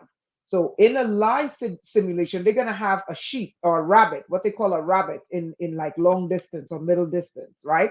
This is the person that everyone is going to try to keep the pace with. So the rabbit goes in there and breaks the window to the store and starts looting. The simulation has gone live, right? People follow. You guys get it? So what he's saying is, yeah. So here's another powerful thing that Big A said that I never knew.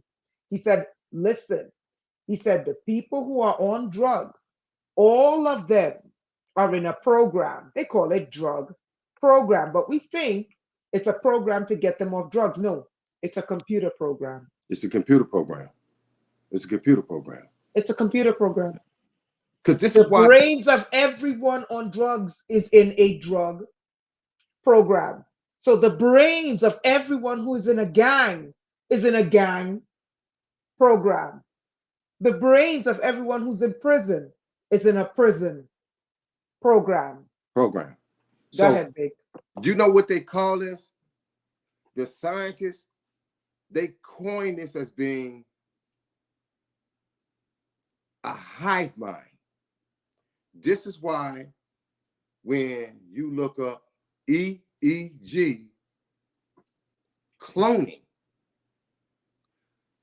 hive mind, transhumanism, that's everything this stuff do.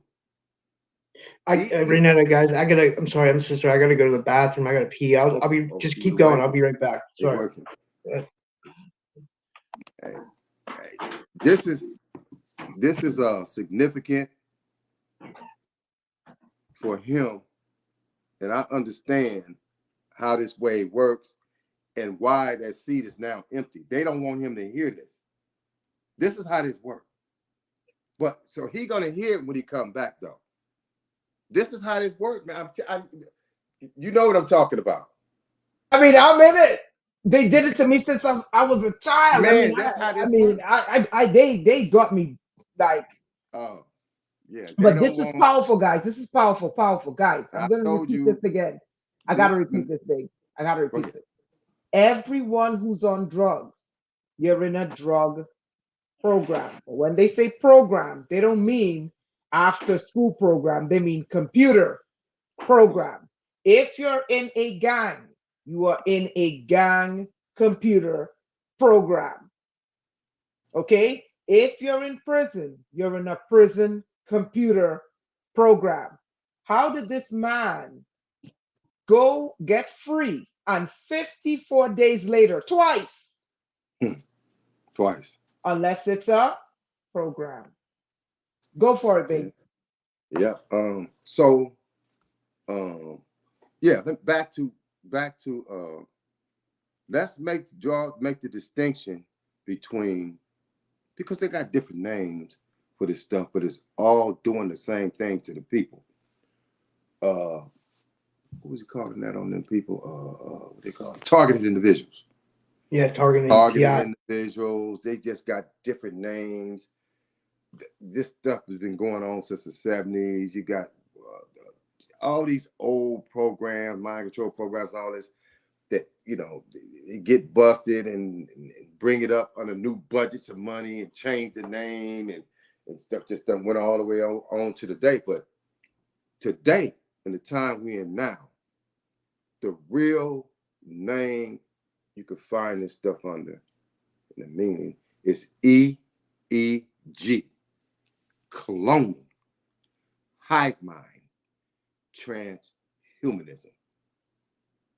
EEG cloning, hive mind, transhumanism. The hive mind of it is they look at the world as a hive mind, in that they feel like they need a group. People need a group to make a decision, and it's like that in a lot of places. What should I do about this? What should I do about this? And what you think about this? And what you think about this? A lot of people can't make their own decisions. And with this program, is they get a lot of people to be followers. And they started when we're young. It starts in the schools. It starts with the sports. It starts in the schools. It starts in the neighborhood, program neighborhood bullies. They program all of this stuff. And then you end up going different certain directions in life, juvenile hall, this and that. And it just keeps on going and going and going. But the hive mind of it is they look at society as a beehive, one big global beehive, and that they feel like people need to be controlled because they just do. And this is why they had these programs to control everybody and to fit they you know, they crazy agenda, man. But the transhumanism part of it is a moving, well, they're trying to, and they're doing a good job at it. They moving us out of post-humans, right, into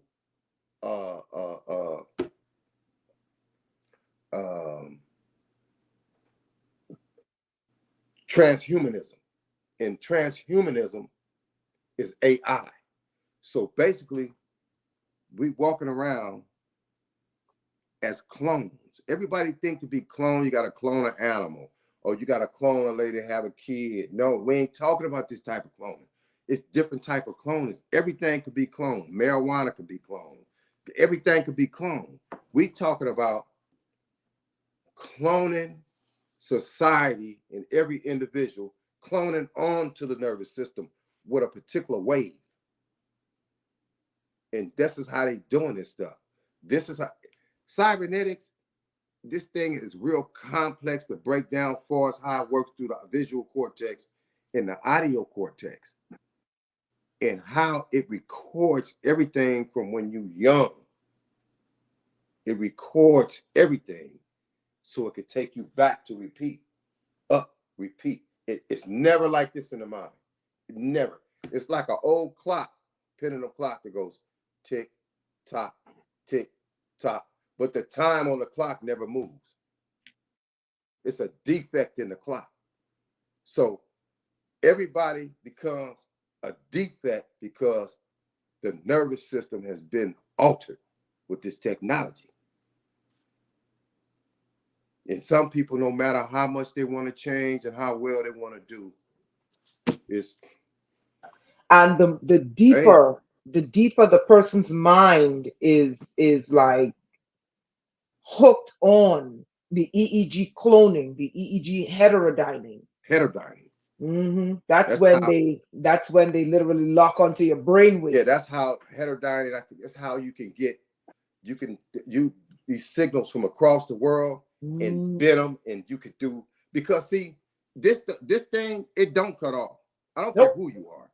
You're gonna always be, oh, I'm having a bad day. See, you don't supposed to be doing none of that. All of this scratching the head, oh, all of these fake words, stress is no such thing. Stress is a program. anything that ties into the mental health facility is a program, man. Suicide. The suicide. Suicide. They got, look, when I went, Mm. do you hear voices? No, I don't hear voices. Now let's go to the next stage. Okay, we done did all these evaluations, but man, they did so many psychological reports on me, man. I broke all their pens. They was like, oh, I thought you said a tip with you. I thought you said a tip with you. They was just tripping, man. I'm like, why won't these people just run me in the trial? Like, okay, it's just a, you know, man, they was tripping on this. They Now, because wouldn't the trial, then you allow discovery, and then you'd be exposing what they did, and they don't want that in the court records. Bro, you would never hear. Look, I'm probably the longest running federal pretrial detainee in federal court history. No one has ever caught a federal case and sat there for 5 or 6 years without a trial. If you find one, let me know. That's unheard of. They gonna get you in, give you 100 years, and get your ass out of there. Next Shit, case, I know if I catch a case, I'm calling you, Ace, and be my appointed attorney. Bro, look, I've been look, soon as this case was over with, when I went back to Springfield, I said, oh, they're gonna try to commit me on some bogus stuff. She said, well, if they're talking medication, tell them they need to call me. But for 6 years, I promise you, we never went into a court hearing. In every court hearing we went into, Renetta, I said, this is what we're gonna do. And that's all we did. You bet not say nothing else. That's all we did. Being that lawyer, for the time we started, man, at the end, she was like, man, if I get my own practice, could you get me? I said, yeah. She just fell in love with me, man. She was like, man, you the best. I said, man, you gotta let your hair down. Quit being a public defender. You need your own practice. Man, look, I was the most successful case she ever had as a public defender. I walked out of there. Took me a while, but I walked out.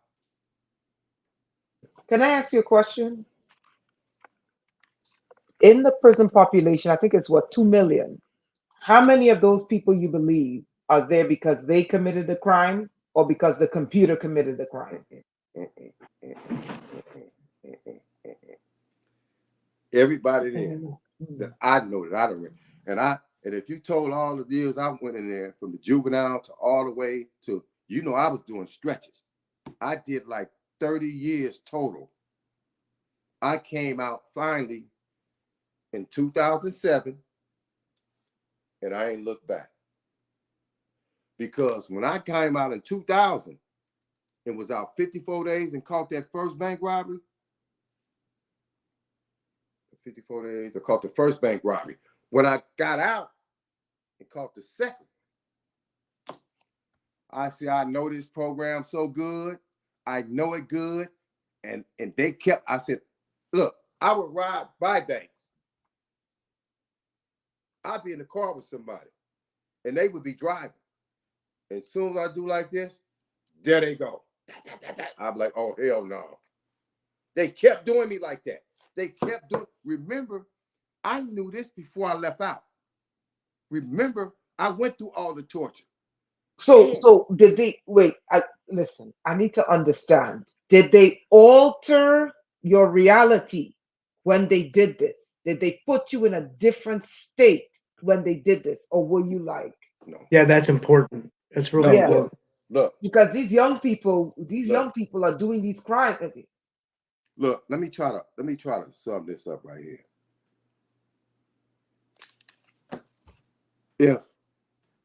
If I got buddies I hang around every day, right? And everybody doing what they doing to survive. So I guess they doing what they think their mind is telling them to do. So they doing it. Every chance they get, oh man, woo, woo, woo. You know how homeboys be. So they doing it, they're hanging out together and they doing it. So when your mind is idle this thing don't stop. Look, every nanosecond, this thing is gonna have you on something. I don't care if it's on the computer. If you look, some people, all they do is just look at TikTok all damn day. It got them on TikTok all day. Sometimes I pick up the phone. I'll be like, oh no, I've been on this thing too long. Throw this thing down. And I know the program. And it's Ace, I still got a good question. I didn't mean to interrupt. I was just thinking, do you think they have people inside our reality that instigate the programs too? Like, did you ever think of that? I encounter that sometimes because I talk to a lot of people from podcasting, and Yeah. sometimes the relationships will go sour, but you almost feel like a person's like guiding you to think a certain way, or they're like trying to. Then it makes me think, well, are they counterintelligence? That's kind of what I'm saying. So do you think there's people that are hooked to these programs? Handlers, handlers. Yes, exactly. Handlers. Yeah. So this is how this works. This is how this works. This program, this apparatus, this is how it works. It's got to use somebody against you. It's got to do it. This is how you got positive and you got negative. This is how you get, like, say for instance, you're going to always have somebody in the crowd that got something to say about something. No matter how positive it is. This is how this wave works. It's got to work somebody on you. It's got to work you on yourself, somebody on you. It got to work. You try to work your brother on you, your sister on you, your cousin on you, your homeboys on you. This is how it works, man. It's pure evil. I don't care, man. Something's got to be on your mind. Whatever you look at, the wave, I call it the wave. Yeah, it has D-wave. to feel the dot. Okay, so that's powerful. We're not trying to cut you off, but we're trying to make sense of this. So in the mind of a young person, what it does is it doesn't like the mind to be at rest. So they would come in and the program would constantly be like, rob that person, rob that person, rob that person. It's got to have you somewhere. It's got to have you on something. It's got to have you smoking a cigarette. It's got to have you overeating. It's got to have you doing something.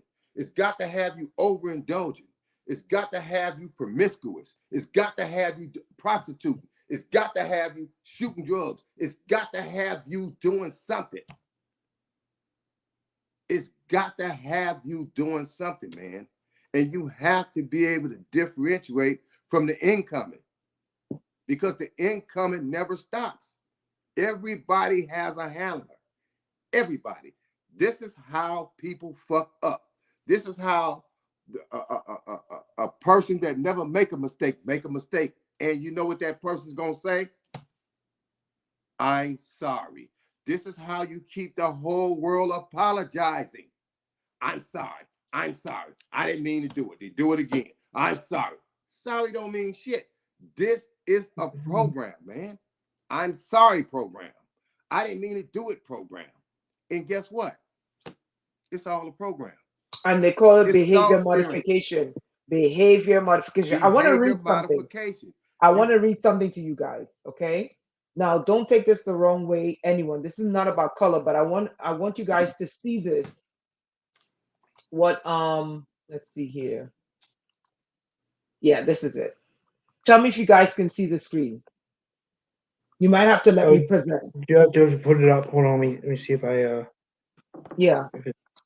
Let me present. I want to show this. It's not letting me. It's not letting me pull it up. It's not letting you present. No, Shit.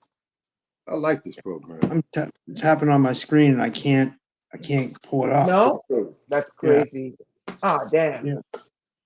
I'm so sorry. Wait, I can try to pull it up on my computer. Oh wait, here we go. I got something. I got it. Add to stage. Okay, great. I want to show you guys. Everyone, I want everyone to read this book. Okay. Did it come up? Yeah. It did. Okay. Okay, hold on. It just disappeared too. Oh my God, they just disappeared the hold on. They just totally disappeared my screen. Hold on. Okay, watch this. I want you guys just to focus on the last sentence, right? So this is James Casbolt, who was in these programs, these brain programs, right? These neuro programs, but he was raised to be in a different way. They used them in a different way, right? Oh, So listen to what he says, right? He said a new theme connected to the project. Let me make this bigger. oh Ah, yeah. okay, I hope I didn't lose Yeah. it. Hold on. Hold on, let me just find it here. Okay, right, here we go. So watch this. Remember, he kept saying it's a project. It's a project. So watch this. You got to read this book, guys. A new theme connected to the project starts here, namely the introduction and exposure to race-specific biowarfare and chemical agents at these facilities. Mhm. I am not certain how they work, but injections, sprays, and other means to cause our hormones and pheromones to agitate Black males in the school into aggression towards us. Mhm. They also cause females, Black and white, to be extremely sexually attracted to us, as Mhm. well as changing our behavior to be Mhm. even more off the wall. Right. The Black boys are much more physically developed than us white boys who have been taken to the bases underground. Watch this. A mass campaign of bullying, of intense bullying starts, and we don't stand a chance. I am singled out as the most bullied boy in the school. Okay, that's not the part I wanted to show you. I wanted to show you with the, hold on. Okay. It's with the, oh, they just erased my memory. Hold They on. blocking you? Yeah, they just blocked me. Just Yeah, I blocked told my you they're yeah. blocking you. Hey, that block is vicious. Yeah, okay, hold They on. do memory wipes. They do it to me. They do it all the So time. I don't let know. me try to jog you back though. They just block. Hold on. It's gonna come back to you. They're gonna have to give it back to you. That's how it works. They trying to be you. You not trying to be them. So they're gonna give it back. They just totally blocked me. No, it's You were gonna come talking back. about how the boys were developing as far as like, and they were getting bullied, and how Yeah. some were taken to underground bases. Basically, they just totally blocked it out. Hold on. Basically, what it is that he's saying what they're doing. Okay, hold on. Hold on. All right, hold on. They just blocked all of it. Wow. Okay. They're blocking it. Yeah. Hold on. 1, 2. Okay, hold on. Found it. Watch this. He says, okay, this is what I needed. This classroom session includes a New World Order concepts that seem to revolve around Nazism. So he's saying the New World Order is about that, right? But Yeah. that word is not mentioned nor the other stuff, right? Then he goes, various symbols are shown on code words. This is his programming. They're programming him now. He tells us he is aware of the persecution by Black boys against the white boys in the school. And then he goes, and if the Blacks are not wiped out, this problem will get worse. As many of the nastier fights in the school are a result of children, watch this, many of the fights at the school, meaning the bullying, are the result of children being exposed to military chemicals for behavior modification. Did you guys catch that? Yeah. He was saying, listen, we're being beaten up in these schools by these Black kids. And the guy who's programming was like, yeah, we're the ones who doing it. We're doing it. We're spraying them. He said, we're spraying the children in the schools and we're injecting them with stuff that makes them violent. He says it right there. You got to read this book. I'll post the link. It's not about black and white. He was being programmed to be a Manchurian candidate. Yeah. Yeah. And he was explaining how they were building him. So one of the things they were doing was that they will spray, and in that he's talking about these actual weapons. Let me show you something else that he says so that you guys can see. Okay, watch this. The plan of this AI. Okay, AI, watch this. artificial intelligence. He said, so the AI system will attempt to abrogate, horrify, and traumatize. Isn't this what's going on now? The life forms of the planet targeted for extermination through the process.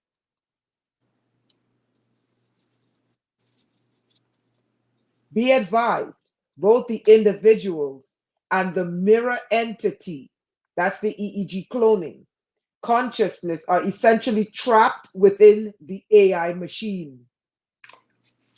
He just said that. Trapped in the AI machine. So this is called Project. The project is Project IBIS. Watch this. AI cannot assign another mirror entity to the individual once the mirror entity is deleted due to genetic reasons. Okay? You guys have to read this book. It's exactly what he's talking about. And I posted the link. Okay? It's not about black and white people. They are after everyone. No, so if you're still thinking in black and white, you're lost. You're lost. The goal in the United States, they want the young black boys violent, get them into prison, get this technology in them. They want the white boys addicted to drugs or suicidal to get the technology in them. It's two different it's the same program, but two different pathways. Okay, go for it, babe. Yeah, they still, but you know, the thing with this, they're attacking it from all angles. They on exactly that what you talking about, but see, it's no way they can succeed in this type of stuff without getting everybody. So race doesn't play a part in it. Only time race plays a part in this is when they trying to get the race wars going, when they try to drum up all of this racial stuff through the politics, through Trump and all of that stuff, and because they working him. That wave was working the hell out of Trump. So this is why this is why he can't keep his mouth closed. But anyway, this is most definitely, man. This thing is trying to take down the whole world. They don't care what color you are. But within the program, they got all of this demonic stuff they try to indoctrinate in people, like, you know, all of this, you know what I'm talking about. All the stuff that you see going on that's going on. Sexual stuff is a program, people. Now, let me tell you this. Don't remember, we're on YouTube, so don't. Since you brought that up, I'm just gonna go where I'm just gonna go there. With me is this.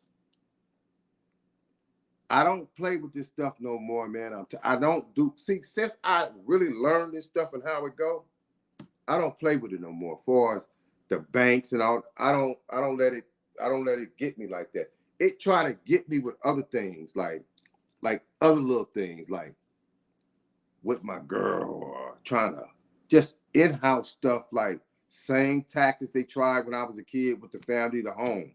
It try to get you with that type of stuff, me with that type of stuff, like trying to get me violent, like in that type of stuff like that. But other than that, it's just a whole bunch of static all day that the thing is, it tries to get you to go back and forth with it. Call your names, all of this stuff. In a whole bunch of just homosexual stuff. I get sick of it. I get sick of it, man. It's so bad that I literally do things in the back. I have to cut the lights off. So I don't have to come up with different techniques, seriously, like to cut the lights off and learn how to move around in the dark in the bathroom and do what I need to do, shower, dry off, brush my teeth. I don't use the mirror. They want you always in the mirror because the whole thing is, it's the handler is cloned onto you. So, I mean, he has to know how you brush your teeth. This thing is so fast You get a thought, brush this side of my mouth. No, I'm brush my tongue. It's got you brushing your tongue. This is how fast it is. The thought programming of it. It sends you, so your hand is doing what your mind is telling it to do. But I'm so sharp with it, I'm hard to hold with it, man. This thing is I'm talking about, man. This thing is a beast. Oh, what side to wash off when you're in the shower? This arm.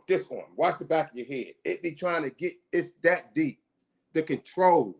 Like an AI, it comes in like an AI assistant. It's like but it comes in like assistant. Oh man. But it's not an assistant, it's there to take you over. Oh man, to take you over. Well, let's talk about some programs so people can recognize. Deep, bro. Suicide is AI. Let's go there. Okay. Rape. AI, most definitely. AI. Murder.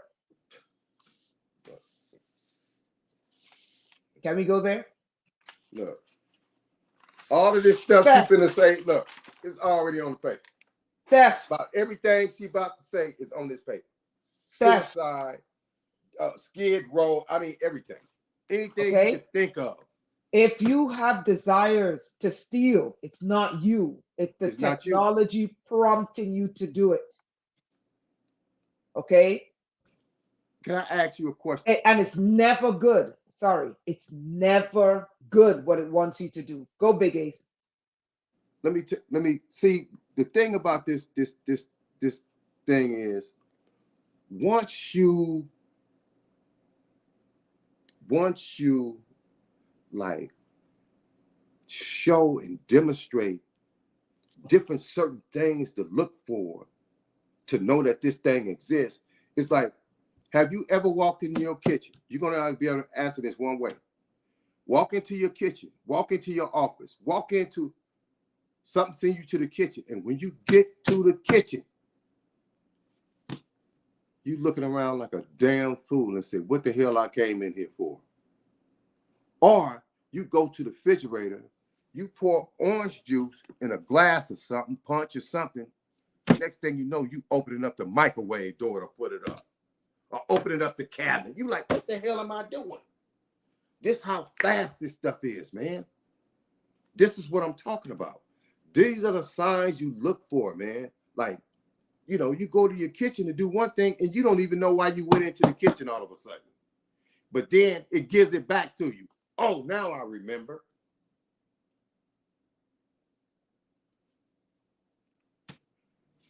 That's how fast this thing is. Yep, that's how fast it is.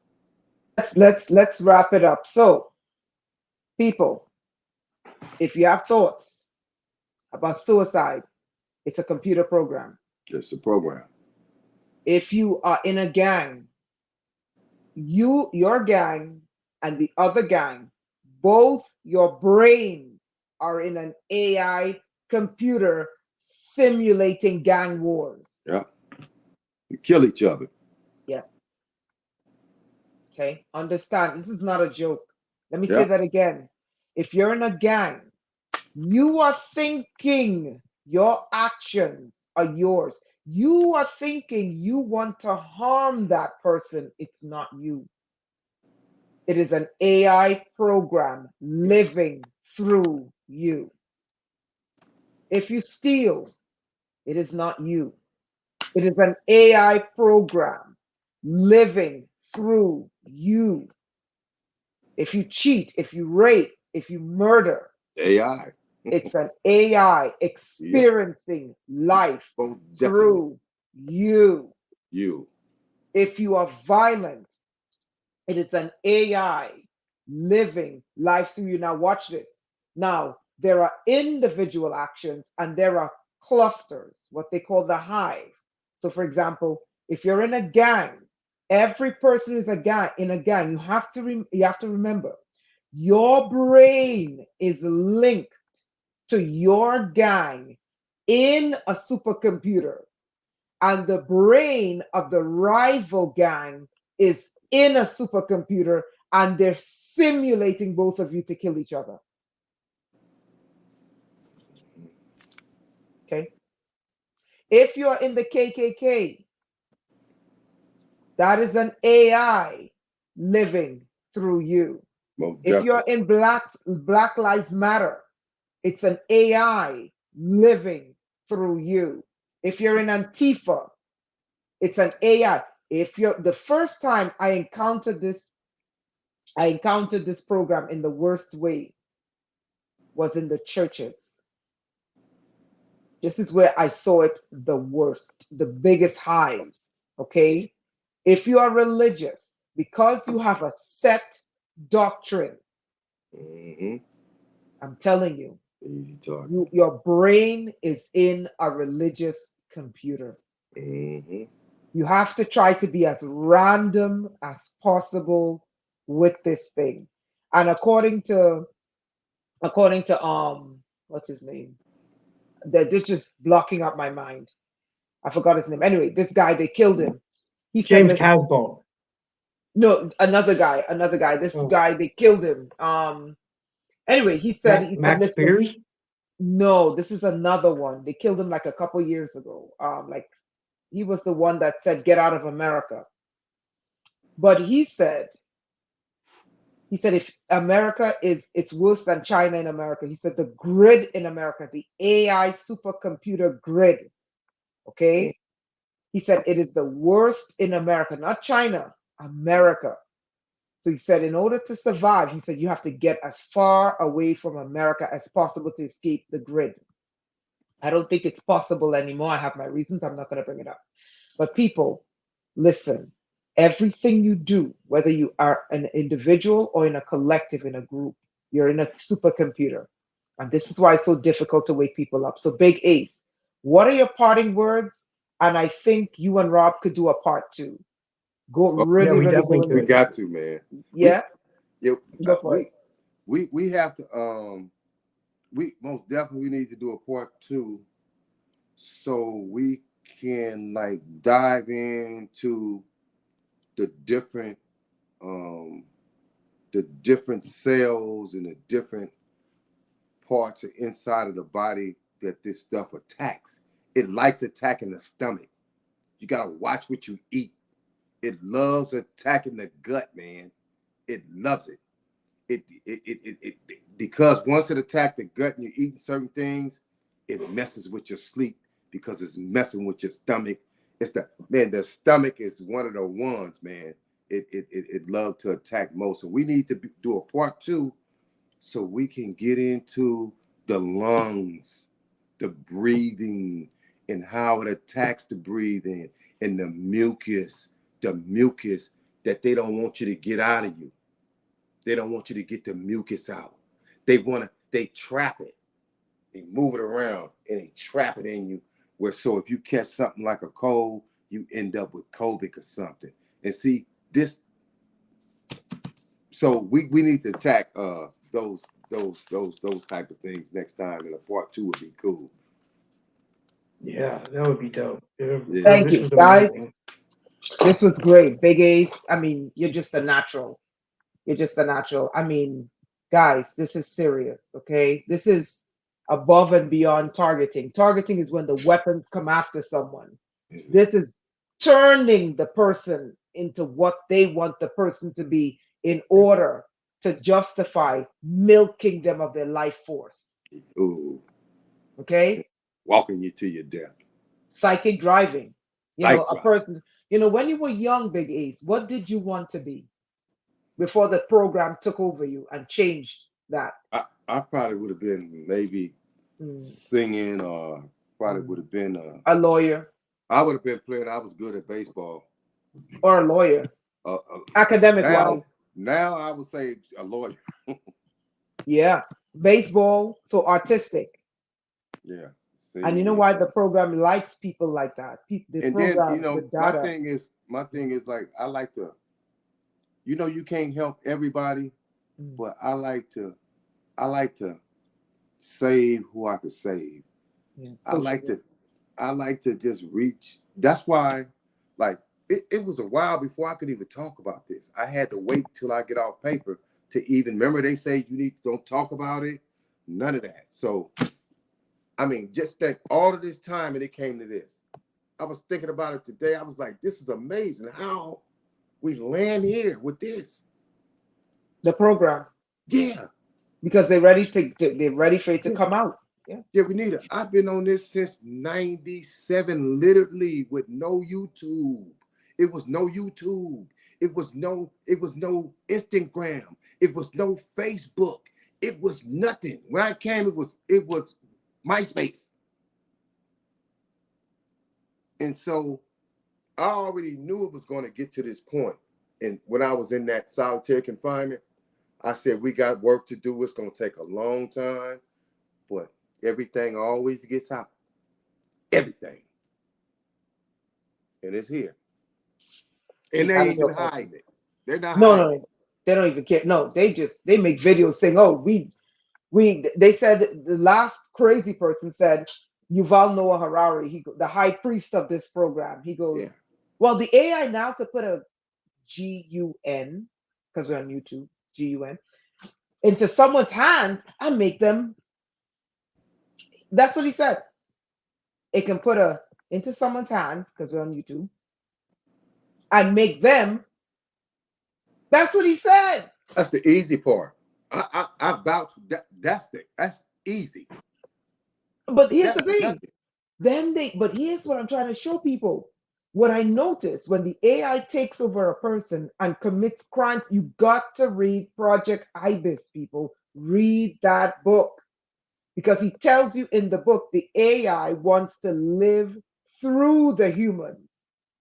And he said it gets to a point where the AI realizes there's this thing called God, and then it doesn't understand what God is, and then it begins to wipe out the human race. This is where we are. This is where we are. And so the thing about this, even though this programming manual is so broad and humongous and it covers everything in the body, it manipulates and alters everything, your breathing, your everything, nose receptors, everything. Even though it's so broad, guess what? They put all of their eggs in one basket, and they look. I promise you, when I was in ADX, I was the main source guinea pig. I was the first one that peeped this in ADX fell Supermax, man. And guess what? I end up mastering it through the torture. I let them torture me. It wasn't nothing I could do about it. But everything they did, I never forgot. Everything they did. And they do it right today. I'm at home. And you know what? And I live like it's just a normal life. Every day, this stuff never cuts off. Never. Guess what? It's on my wife. She know it now. It's on my sister-in-law across the street. She know it now. So you know what? This stuff done brought on a whole nother curriculum. A conversation at our table. We talk wave talk. We talk wave talk. So it's no way that wave can turn my wife against me and me against her or me against my sister-in-law. We understand. And every time something come up, you know what they say? The wave just try to make me do this, or the wave just try to make me stick this in the microwave. This going on. We talk like this. I mean, hey, I like that because you're fighting against it. You know, this is how we do. We read it. See, everything it has to come through here first, artificially, and when it comes through here, you might hear somebody say, "Where the shit that come from?" Or you might hear females go, "Devil, you a lie." When they holler, "Devil, you a lie," they saying, because they know something is trying to get through there. This is how black people talk. Am I lying? Devil, you a lie. Trying to get through there. Trying to get through there. When you get something that you're not going crazy. When something ain't right, you be like, try again. Try again. What it does, but for black people, we think it's a devil. But white people have to realize the way they use it on them is for school shootings, suicide, drugs. The way they use it for black people is gangs, petty crime, street crime. Okay? And then the way they use it for black against whites, they keep trying race war, race war, race war. Okay? They use it against Muslims too. All Muslims are terrorists. Okay? Oh, Muslims are. But Look, it's programs. program. Or Muslim, oh, the Muslims are against the Christians. It's programs. It's all programs. Program. We have to try to love one another. It's different levels of it. Different levels. Different Yeah. levels. But see, if you can wipe the bottom out, if you can get rid of that bottom, if you can get rid of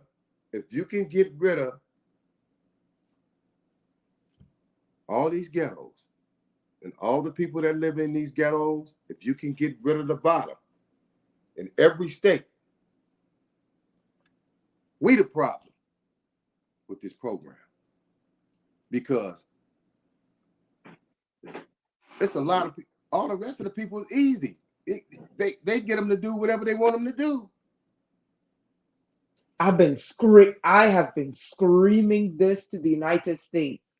Listen, I lived when I was in New York, and this program is on steroids in New York. The majority of the towers and antennas, like I used to live in a black neighborhood, right? So New York is like black neighborhood, white neighborhood, Italian, Muslim, Indian. It's like that, right? I used to go from neighborhood to neighborhood to neighborhood to neighborhood. When it came to the black neighborhood, these weapons were on so high, you Turned would up. think it's a demon And got in them the turned up. atmosphere, and it's weapons. Turned up. Got them turned The up. black neighborhoods were the only neighborhoods where the weapons were on. And I said, you know what, let me do an experiment. So I traveled from New York all the way to Arizona. I used to go running, and I said, you know what, I'm going to run. So I would run in all sorts of neighborhoods. The only neighborhood where the weapons were on was black neighborhoods. So I have been warning the Caucasians, listen, when they're done with these weapons in the black neighborhoods, they're coming for you. And nobody listens. Nobody listens. And they're doing that now, like you said, with the drugs, like, because that's what most people, like, that's the problem nowadays. Drugs and the suicides. problems. Yeah. It's the fentanyl is the big problem that people are getting hooked on. Like because people are on opiates and then they get hooked on fentanyl and then they die because fentanyl is a killer. So that's like a huge, and they're putting it in and they have people putting fentanyl in everything. It's in every drug now, every street drug. Yeah, I heard. But you got to understand, they never stopped trying. In the 70s, they tried to get us too. They tried to get us. They had us. We was smoking PCP. We was smoking Sherm. We was actually smoking that shit. At one point, we start dipping half a tampon cigars in that stuff. Water. Yeah. So it never stopped to this day. So they got more stuff to kill them with, today. And I'm gonna say this. When I used to be in that cell and when they was torturing me in that cell, they used to torture me so cold in that cell, look. And I would hey, this is when I found out. When you get to the snap, when a person snaps, they would test me, and they would hit that thing in me. Swing. I'm like, hey, oh, that's what that is. Oh, y'all do the snap too. So this is what you're doing to us. When you get the person to snap, that shit do that too. Because it drives you and it manipulates the panic and flight in you. And then they say, okay, in the 70s, they were saying, oh, the blacks got a violent gene. That's what they were saying in the 70s. We violent. We need a new chokehold for these dudes. police. So that thing, this device, it alters that particular cell that make you stop. It does that too. I promise you, they tested on me 1,000,000 times. And I said, whoa, I'm swinging in the cell and it ain't even nobody there. They just drove me that much. Then hit the button.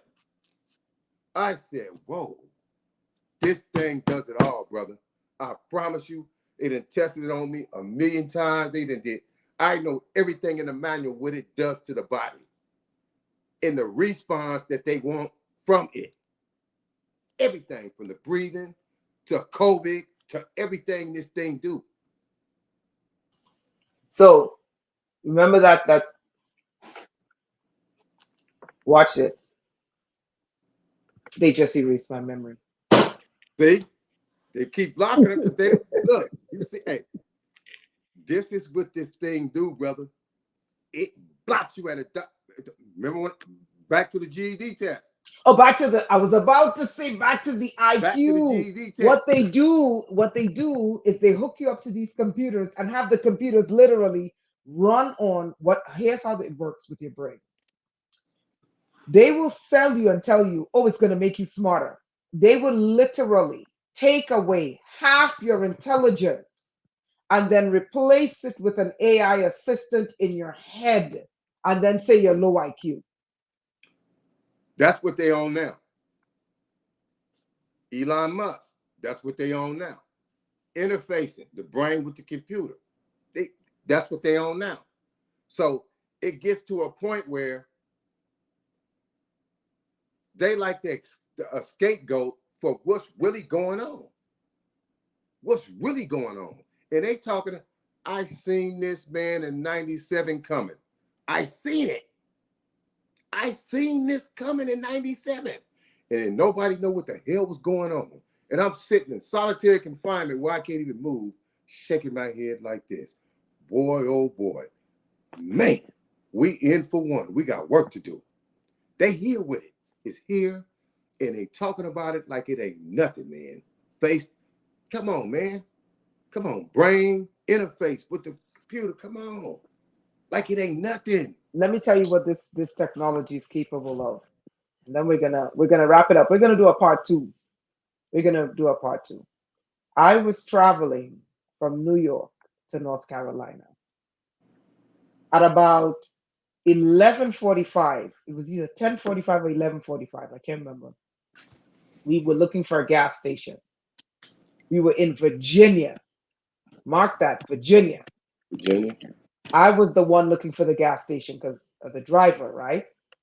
So I pulled up a gas station and I remember her saying, no, not this gas station because it's a small neighborhood gas station. We need to find a big commercial one.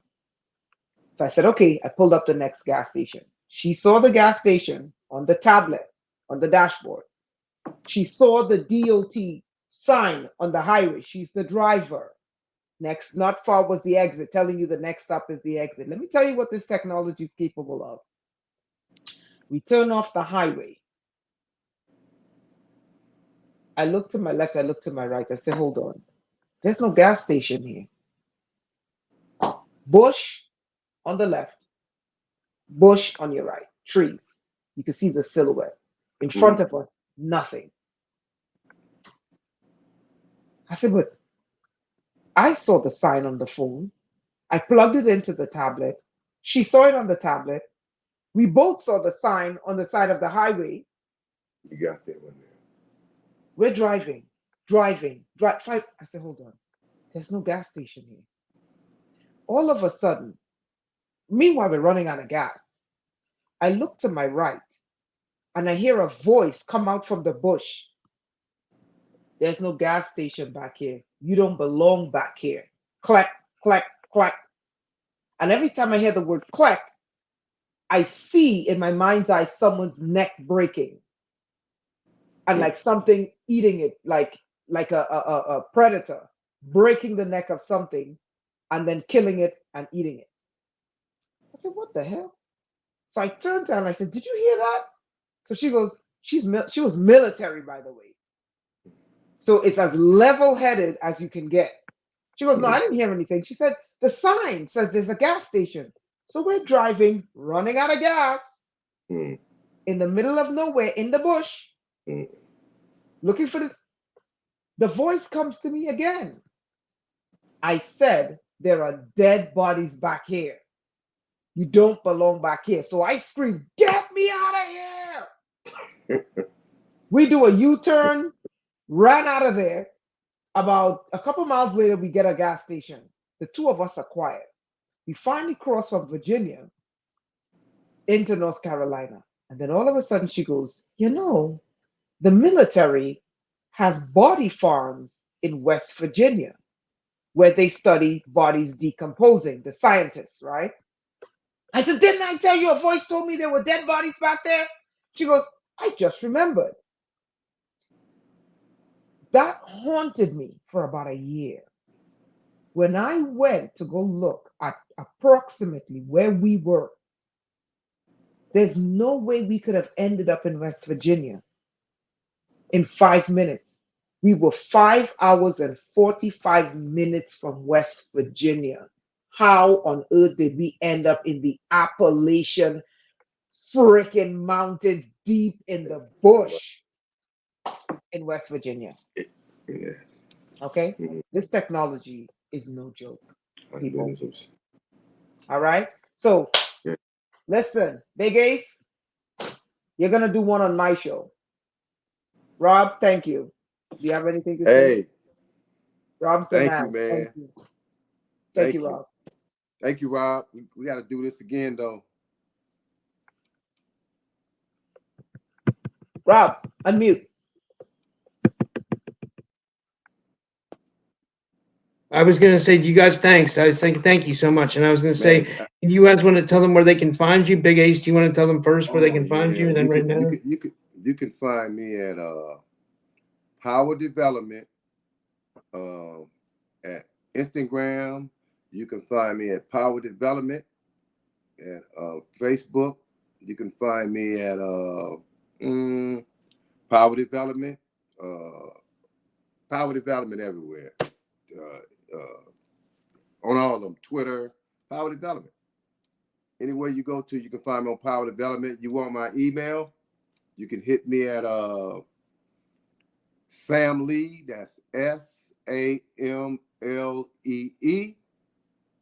1963 .ls@gmail.com.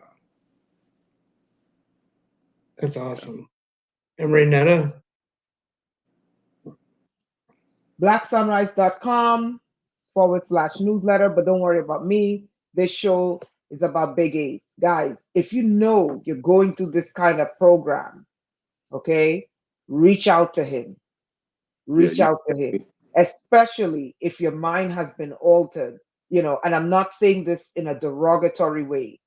If the program is on your mind to change you into a criminal, reach out to him. I'll work with you. Okay? Really. And you can also catch me on Power Development TV on YouTube. That's Okay, YouTube, Power Development on YouTube. Okay, TV. Development. Power Development TV. Yeah, so if you send me the links, I'll post them in the description too. Mm-hmm. And guys, you know where to find me. All my links will be in the description. Support the podcast if you can. It's important because I do multiple shows a day, and I don't want to put that out there because it's tiring to keep saying support the podcast, support the podcast. And I appreciate you guys, and thank you, Rainetta, and thank you, Big Ace. And man, I want to say something. Oh, you won, bro, for that one. Seriously, guys. Oh, you won, Rob, man. Oh, you won. I really want to say this. If this program has got your mind, okay, if it has your mind and is taking you to a place where you're being altered to become a criminal, where you're being altered to become suicidal, where you're being altered to become violent or join a gang, reach out to Big Ace. He Yeah. knows this program and he can pull you out. Okay? All right, Yeah. guys. Thank you. All right. Thanks, guys. Everybody have a good night. And if it'll let me in the stream, it's not. Okay. All right. Thanks, everyone. Have a good night.